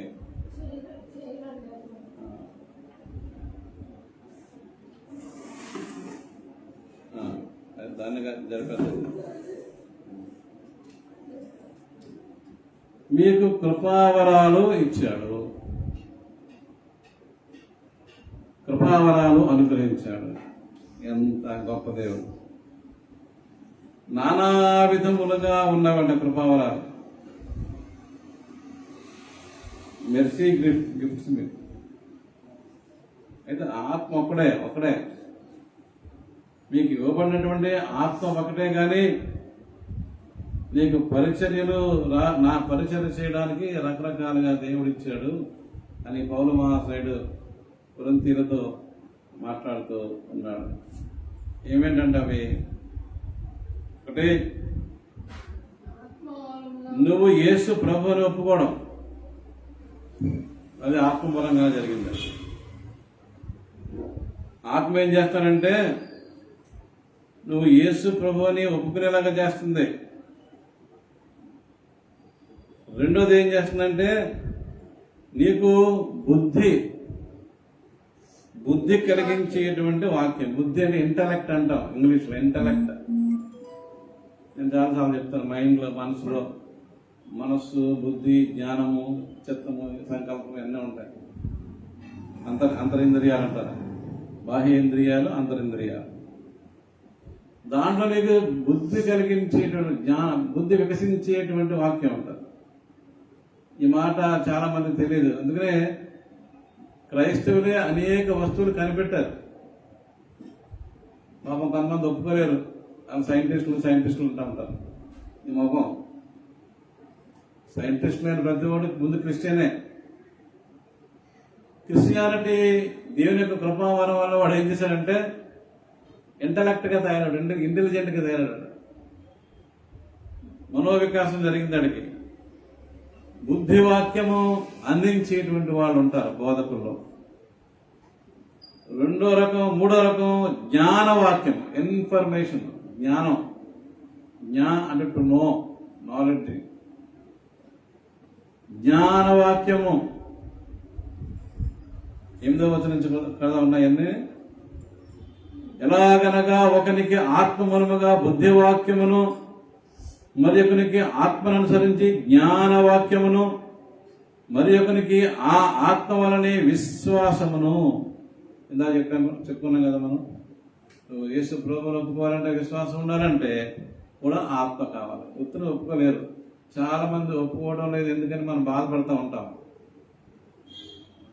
చాలా మంది ఎంతమంది మారడం లేదు మనం చాలా చెప్తున్నాం కదంటే మారరు. ఎందుకంటే ఆత్మ ఇంటర్ఫియరెన్స్ ఉండాలి. దేవుని ఆత్మ ఇంటర్ఫియర్ అవ్వాలి, జోక్యం చేసుకోవాలి. మరి ఒకరికి ఆ ఆత్మ వలనే విశ్వాసమును, మరి ఒకరికి ఆ ఒక్క ఆత్మ వలనే స్వస్థపరచు వరము. స్వస్థపరచు వరము, గిఫ్ట్ ఆఫ్ హీలింగ్. లేదనకూడదు. మేము నమ్మమంటానికి వీల్లేదు. కొంతమంది మేము నమ్మమంటా ఉంటారు. నమ్మకపోతే నమ్మకపోకానీ ఉంది. వరం కొంతమందికి ఉంటుంది. ఈ వరం కొంత హోలీ స్పిరిట్ వచ్చినప్పుడు ఆ వరం ఉంటుంది. అది కనపడదు పైకి. నీకు డాక్టర్ గారి లాగా తెలకూడేసి మెల్లో స్టెతస్కోప్ వేసుకుని ఉండదు. స్వస్థపరిచే వరం అంటే అది కనపడకుండా స్వస్థత నీకు అనుగ్రహిస్తుంది, ఆయన ద్వారా ఇస్తుంది. అయితే ఆ వరం ఉన్న వ్యక్తి వ్యాపారం చేయకూడదు. ఈవేళ కొంతమంది పెద్ద వ్యాపారం బోల్డ్ అంత డబ్బులు పోగేసుకుంటారు, పోదు మళ్ళీ అక్కడ నుంచి ఆ వరం తీసేసుకుంటారు దేవుడు. ప్రియమైన దేవుని బిడ్డల భ్రష్టత్వంలోకి వెళ్ళిపోతారు వాళ్ళు. దేవుడు అనుగ్రహించిన కృపావరాన్ని నువ్వు వ్యాపారంగా మారిస్తే భ్రష్టత్వంలోకి నువ్వు నీ బిడ్డలు వెళ్ళిపోతారు. లేదా నీకు కొంతకాలం ఉంటుంది, కొంతకాలం దొరికిపోతారు. అయితే ఈ వరం అనుగ్రహించబడ్డం మాత్రం వాస్తవం, అది వాస్తవం. స్వస్థపరచు వరం ఇస్తాడంట కొంతమందికి, మరి కొంతమందికి మరి ఒకరికి అద్భుత కార్యములను చేయు శక్తియు, అద్భుతమైనటువంటి కార్యాలు పనులు చేస్తారు వారు. నమ్మాలి, నమ్మకపోతే నీ ఇష్టం. కొంతమంది ప్రార్థన చేస్తే గొప్ప గొప్ప కార్యాలు జరుగుతాయి. దాన్ని నువ్వు గొప్ప కోసం, నీ వ్యక్తిగతమైన గొప్ప కోసం, నీ సంఘం గొప్ప కోసం ఉపయోగించుకున్నావా, నువ్వు నాశనం అయిపోతావు, నీ సంఘం నాశనం అయిపోతావు. ఉండదు. అప్పుడు సంఘం ఉండదు కదండి, ఇప్పుడు ఏమైపోతుందండి అంటారు అందరూ.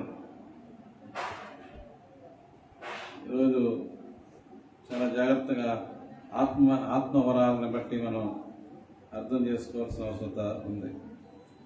స్వస్థపరచు వరమును, అద్భుత కార్యమును చేయు శక్తియు, మరొకరికి ప్రవచన వరమును, జరగబోయేటువంటి వాటిని ముందుగానే చెప్పగలిగేటువంటి వరమును, మరొకరికి ఆత్మల వివేచనయు, డిజర్నింగ్ స్పిరిట్స్,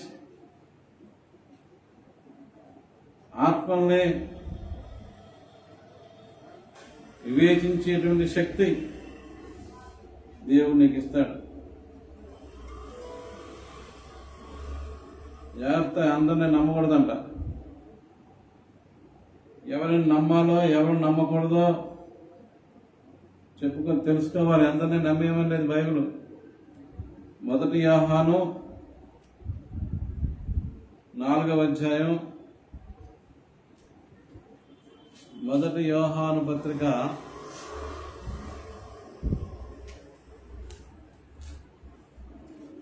4వ అధ్యాయం 1వ వచనంలో ఏముంది?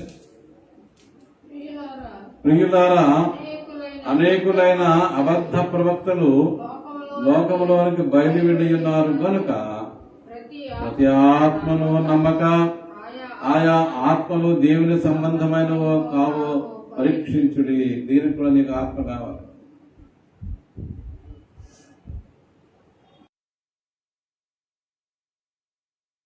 విరోధి ఆత్మ వచ్చిందని మీరు విన్న సంగతి ఇదే. దేవుని సంఘంలో క్రీస్తు విరోధి ఆత్మ ప్రవేశిస్తాడు.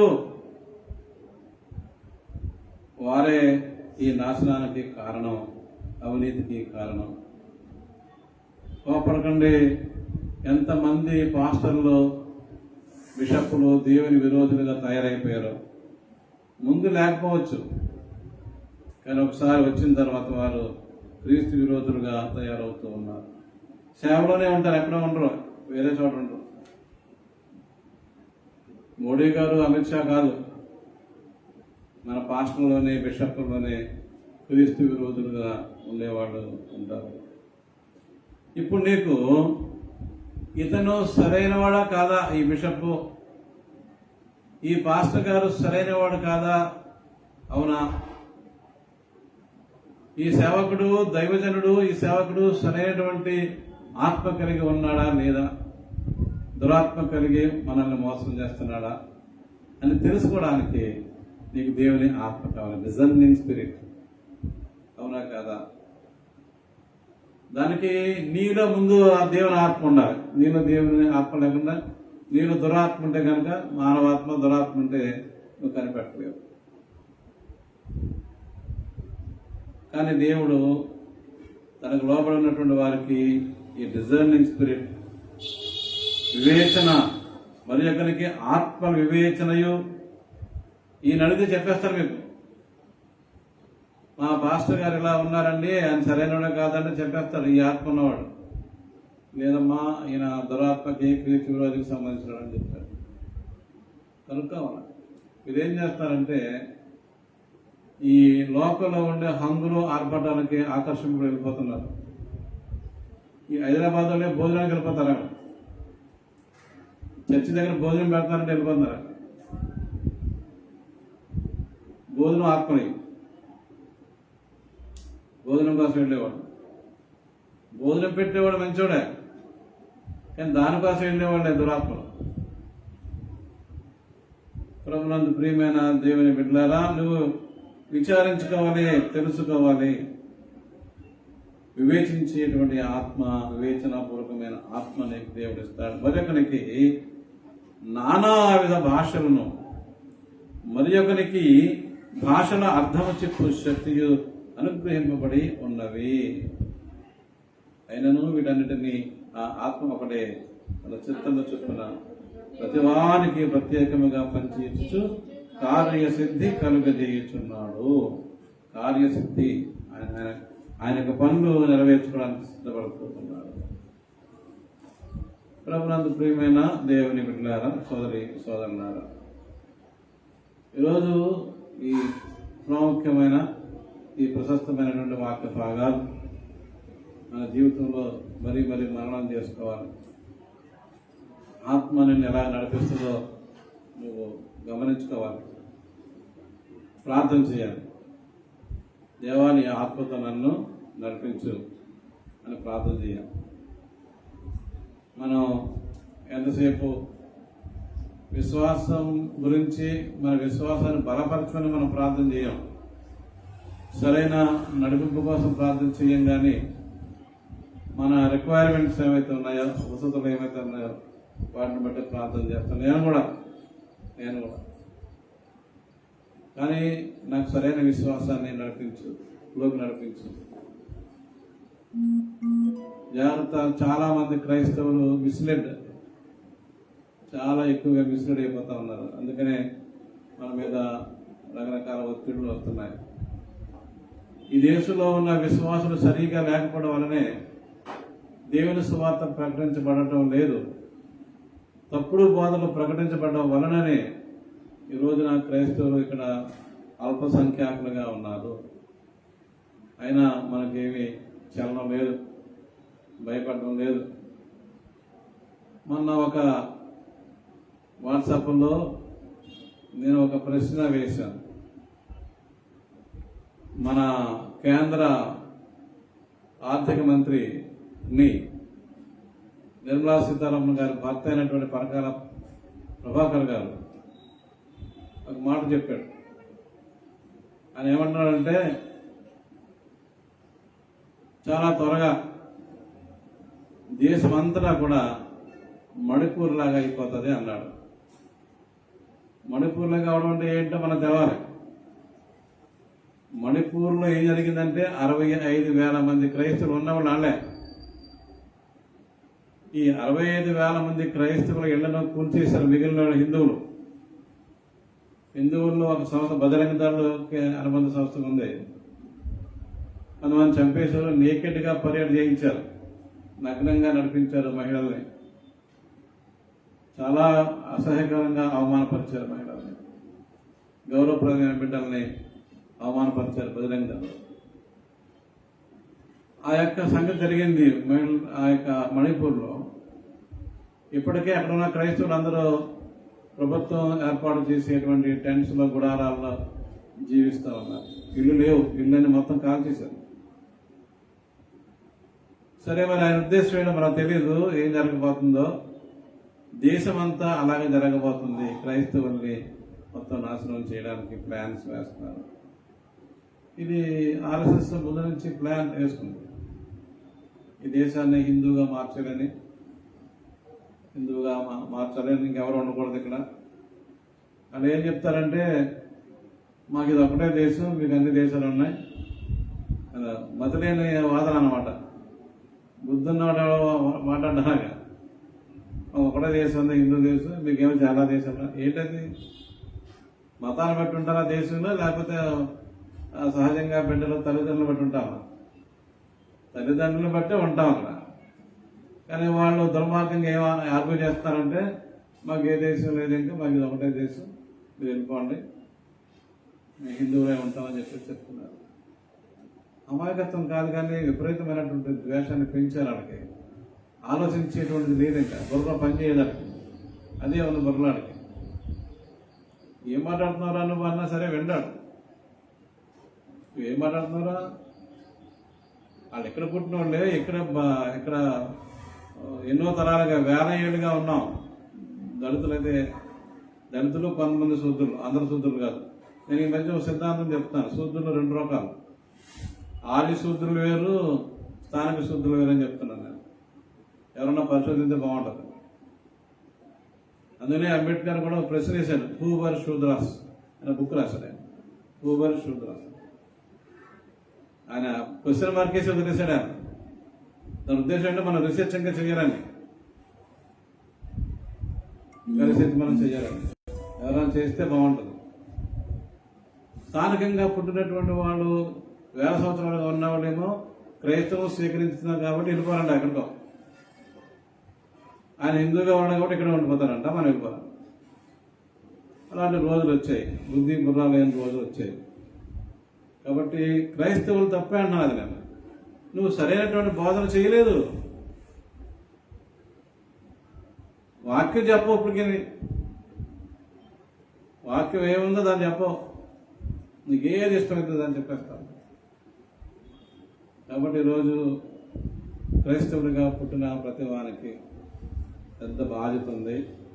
ఆత్మీయమైన వరాలు కలిగి ఉండి నడిపించాలని మరి పరిశుద్ధాత్మను పేరిట మిమ్మల్ని అందరినీ కోరుతూ దేవుడి కొద్ది మాటలు దీవించిన సంస్థ జ్ఞానించిన దేవుని సమాధానం హృదయం తలంపుల క్రీస్తు వలన సదా కావాలని ఆమె. దేవా నాయందు శుద్ధ హృదయము కలుగజే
కూర్చోండి. నా కీర్తన పాడుతుంది ముగించాను. నేను ఎక్కువ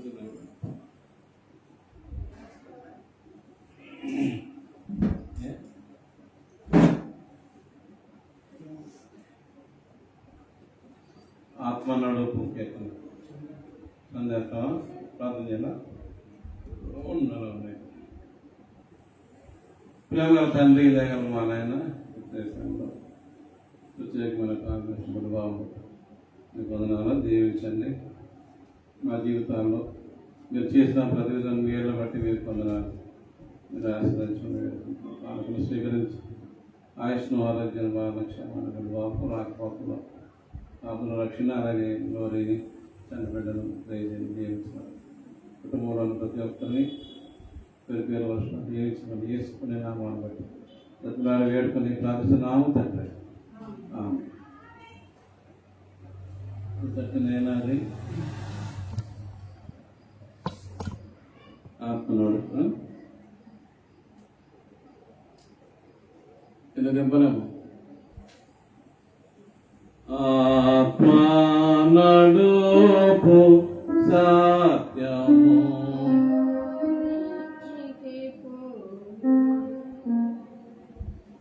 కదా. ఆత్మనడుపు సత్యములోని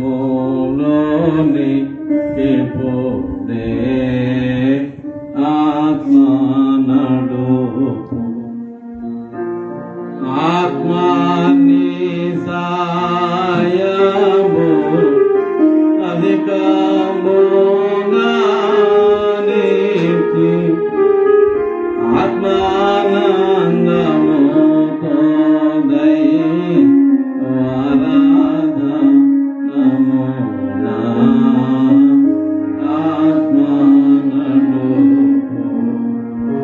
ఆత్మా నడుపు సత్యములోని విభూతే ఆత్మా నడుపు వరాకల్ శామున దురముగా ద్రోణి పారమాధిక బుద్ధి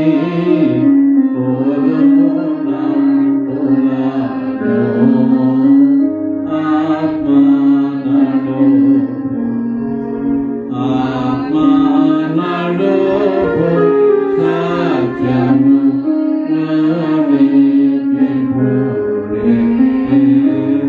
ఆత్మా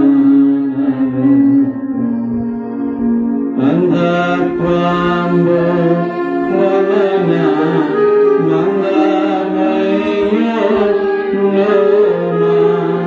నెలమోనే నాని నందు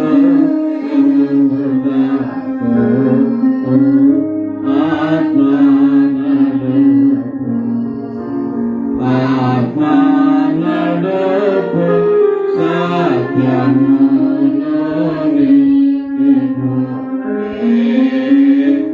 ఆత్మా నిర్మాణ హృదయము నిరదమునా కీర్తి కోర్మిని నడుపు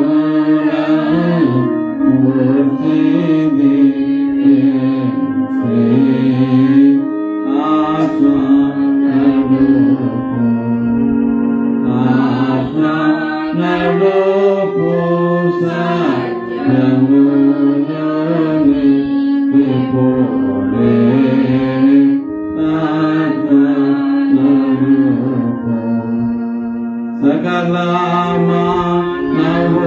మానవులకు అగలంక శుభవార్త ప్రకటించు బల జ్ఞాన నిగరాలు నీతి ఆత్మా నడుపు ఆత్మా నడుపు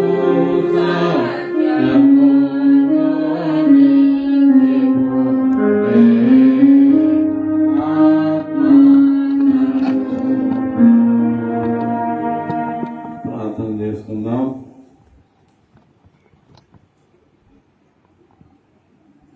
కరుణగల దేవ పరలోకపు తండ్రి, నీ నామమందును నీ కుమారుడైన యేసుక్రీస్తు నామమందును సమావేశమై మాకు అవసరమును లాభకరమైన వాటిని అడుగుడని ఆజ్ఞాపించుటివి. మా ప్రార్థనలను మనవలను ఆలకించులని వాగ్దానము చేసింటు గనుక ఈ మా మనవులు ప్రార్థనలు ఆలకింపమని నిన్ను వేడుకొనుచున్నాము. మా పాపములను దుర్నీతిని పరిహరించి నీ సంఘమునకును జనులందరికీ అవసరమైన వాటిని గురించి మేము నిన్ను ప్రార్థింపగలిగినట్లు నీ పరిశుద్ధాత్మతో ఆ హృదయంలో ఉజ్జీవింపచేయమని వేడుకుంటూ ఉన్నాను. నేను నీచే నియమింపబడని కాపర్ల బారి నుండి సంఘములను రక్షించమని, నీళ్ళ నిర్లక్ష్యము బతుకులలో దుర్మార్గము మా సంఘపు బిడ్డలలో కనబడకుండానట్లును దుర్బోధలు చిలికలు వేషధారులు అంతరించినట్లు అనుగ్రహించండి. ఆయన మేమందరము నీ ప్రియ కుమారుని నమ్మి సత్య విశ్వాసములో ఐక్యముగా జీవింపగలనట్లు ఆయన ఏకమై మంచి మార్గంలో ప్రేమ మార్గంలో పొందినట్టు అనుగ్రహించమని వేడుకుంటూ ఉన్నాం. చదువుకోరని గొర్రెలను జాగరూకతతో వెతికి మంచి కాపరియగు యేసు ప్రభువునంతకు తెచ్చి నీ మార్గంలో నడిపించే గురువులను బోధకులను వారికి అనుగ్రహించింది. మేము నిర్భయముగా నిర్మలముగా నీతితోనూ నీ దివ్య సేవ చేయనట్లు మా అధికారులు దుర్మార్గం నడిచి నీతిని నిత్యము నిలబెట్టుకు వారికి నీ సహాయం ఇమ్మని విజ్ఞాపనం చేయుచున్నాం. సర్వలోక రక్షణార్థమైన నీ వచ్చినందున మానవులందరినీ రక్షించమని వేడుకుంటూ ఉన్నాము. నీ ప్రియకుమారునికి దూరస్తులుగా ఉన్న వారిని చేర్చుకునండి. ఆయన వెంబడించున్న వారు అనుదినము కృపయందును దైవజ్ఞానం ముందు వర్ధనట్టు అనుకరించండి. బాంధవ దుఃఖంలో ఉన్న వారందరూ కొరకు నిన్ను వేడుకొనిచ్చిన మట్టులను ఆదరించి ఆపదలు తొలగించమని పరమ తండ్రి, మేము చేసిన తప్పిదములకు నీ శిక్ష అనుభవించినప్పుడు అది తండ్రి భావమానిత మనసు ధిక్కరలే అని మేము గ్రహించి నీ తీర్పులోనికి రాకుండా కృప చేత సరిదిద్దుకున్నట్లు నడిపించమని వేడుకుంటూ ఉన్నాం. దగ్గర మా రక్షక ఆంధ్ర వివాహిక నూతన సంఘాన్ని దీవించి ప్రత్యేకమైన పరిపాలనలో ఉంటుండగా నీ దాసులైనటువంటి వారికి మా ప్రభు మంచి మనసును అనుగ్రహించమని వారి మనసు అనుగ్రహించమని వేడుకుంటున్నాం. నూతన మేనేజ్మెంట్గా ఉన్నటువంటి వారు కూడా ఎలాంటి ప్రలోభాలకు లొంగకుండానట్లు సహాయం చేయమని వేడుకుంటున్నాం. అయ్యా దాన్ని దీవించండి. మా ప్రభు లక్షలాది మందికి ఆత్మీయ ఆలంబరంగా ఉన్నటువంటి సంఘాన్ని విచ్ఛిన్నకరమైన శక్తులు ఎప్పటి నుంచో పాడు చేస్తూ ఉంటుండగా నీకు మనవి చేసుకుంటున్నాం, సహాయం చేయండి. దయగల తండ్రి, ఈ సమయంలో మా ప్రభు మా ఈ సంఘాలన్నింటినీ బట్టి మా ప్రభు మరి 2000 చురుకు సంఘాలు ఉంటుండగా మా ప్రభు వారందరినీ దీవించండి. కాపురులుగా ఉన్న బిడ్డలు నీతోనూ నియమంతోనూ పరిపాలించాలని మా ప్రభు కాపరులో తమకు బాధ్యతల గుర్తిరిగి ఈ సంఘాన్ని అర్పించడానికి సహాయం చేయమని వేడుకుంటూ ఉన్నాం. దయగల ప్రభానికి మనవి చేసుకుంటూ ఉన్నాం, సహాయం చేయండి. దయగల మా కుటుంబాన్ని బట్టి నీకు మనవి చేసుకుంటున్నాం. దాసరాలు దీవించండి తండ్రి. కావాల్సిన ఆరోగ్యాన్ని బాగా క్షేమాన్ని ఇవ్వండి. మా ప్రభుత్వ మాకు సహాయకరమైనటువంటి స్వాతిని బట్టి మనవి చేసుకుంటున్నాం. బిడ్డకు ఆ ప్రభావం దుఃఖంలో ఉంటుండగా మరి దుఃఖ నివారణ మనం వేడుకుంటున్నాం. ఆరోగ్యం దాయించి అటు రీతిగానే మా ప్రభు మరి బిడ్డల బట్టి వందనాలు. సాయంత్రాన్ని దీవించండి. బబ్బీని వారికి ఇచ్చిన సంతానం ప్రియాటి మేము దీవించమని వేడుకుంటూ ఉన్నాం. మరి అతన్ని మరి కుటుంబాలను దీవించండి. ఆ ప్రభా మరి గ్లోరీని ప్లీజీని మీరు ఆశ్రయించమని వేడుకుంటున్నాం. ఆరోగ్యం బాగా క్షేమంగా మీకు వందనాలు. విధువాలను బట్టి వందనాలు, రేషన్ బట్టి వందనాలు, బిడ్డలు చేసిన ఉద్యోగాలను బట్టి వందనాలు. ట్రాన్స్ఫర్ నిమిత్తం మనవి చేసుకున్నాం. చిత్తమైన అందరం ఒక్క స్థలంలో కలిసి జీవించడానికి అనుగ్రహించారు. బిడ్డలు ఇచ్చారు మా ప్రభా. మరి బ్యామినోని బట్టి బాంపీని బట్టి వందనాలు. ప్రభా చనిపోయిన మీరు ఆశ్రయించిన నాలుగు క్షేమాన్ని తండ్రి. సమయంలో మా కుటుంబంలో నా ప్రతి బిడ్డను నీకు అప్పగిస్తూ ఉన్నాము తండ్రి. బిడ్డలు నీకు అనుకూలమైన బిడ్డలుగా నీకు సాక్షులుగా జీవించలాగిన సహాయం చేయండి. మరి 20 రోజులు క్రైస్తవులకు అత్యంత కఠినమైన రోజులుగా మారుతున్న సందర్భంలో పరిపాలకులు అత్యంత కఠినులుగా క్రైస్తవుల్ని అణచివేసేటువంటి సందర్భంలో నీకు మనవి చేస్తూ ఉన్నాం. ప్రత్యేకంగా మా తండ్రి బిడ్డలకు ఎవరైతే దుర్మార్గంగా క్రైస్తవులను చంపుతూ ఉన్నారో, హింసిస్తూ ఉన్నారో వారి నిమిత్తం నీకు మనవి చేసుకుంటూ వారికి కూడా వారు మనసు అనుగ్రహించమని వేడుకుంటూ మీరు సహాయం చేయిస్తారు ప్రభు. మరి నీ యొక్క మాట చొప్పున మా ప్రభు అనేక మంది క్రైస్తవులు మా తండ్రి తిరుగుబాటు స్వభావం లేకుండా మా తండ్రి లోబడి ఉండే బిడ్డలుగా ఉన్నందున ప్రభు మరి ఈ నాడులు జరుగుతున్నాయి కనుక వారు కూడా వారు మనసు పొందడానికి సహాయం చేయమని వేడుకుంటున్నారు. తండ్రి విత్తకున్న వాక్యం మా హృదయంలో నాటబడి మొలకెత్తి ఫలించడానికి సహాయం చేయమని వేడుకుంటున్నాను.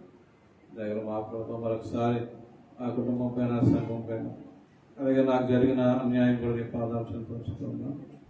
అయితే కాంపెన్సేట్ చేయమని వేడుకుంటూ ఉన్నాం. దయగల తండ్రి, సమయంలో మాకేమైతే అవసరాలు అక్కర్లో ఉన్నాయో వాటిని నీ ద్వారా మేము పొందడానికి అనుగ్రహించి బయలుపొంది ఇతని దేవులతో నింపమని నా ఆరోగ్యాన్ని మీరు అతన్ని మా ప్రభు మరి బలపరిచి స్థిరపరిచి ఈ సేవలో కొనసాగడానికి అనుగ్రహించి మహిమ పొందమని యేసు దివ్య నామాన్ని బట్టి బ్రతుకుడానికి వేడుకొని ప్రార్థిస్తున్నాము తండ్రి. పరలోకమందున్న మా తండ్రి, నామం పరిశుద్ధపరచబడగాక, మీ రాజ్యం వచ్చుగాక, చిత్తం పరలోకమందు నెరవేర్చినట్టు భూమి మీద నెరవేరుగా. మానవ హారణ మాకు దయచేయండి. మహిళా అపరాధం చేసిన వారిని క్షమించుకుంటారు, అపరాధం క్షమించి స్వర్గాలు త్యాగాలు సందర్పించి రాజ్యము శక్తి మహిమ నిరంతరము నీవెన్నో తండ్రి. ఆమేన్. ప్రభువు నిన్ను ఆశీర్వదించి నిన్ను కాపాడుగాక. ప్రభువు నీకు తన సన్నిధి ప్రకాశింపజేసి నిన్ను కరుణించుగాక. ప్రభువు నీ మీద తన సన్నిధి కాంతింపజేసి నీకు సమాధానము కలగజేయును గాక.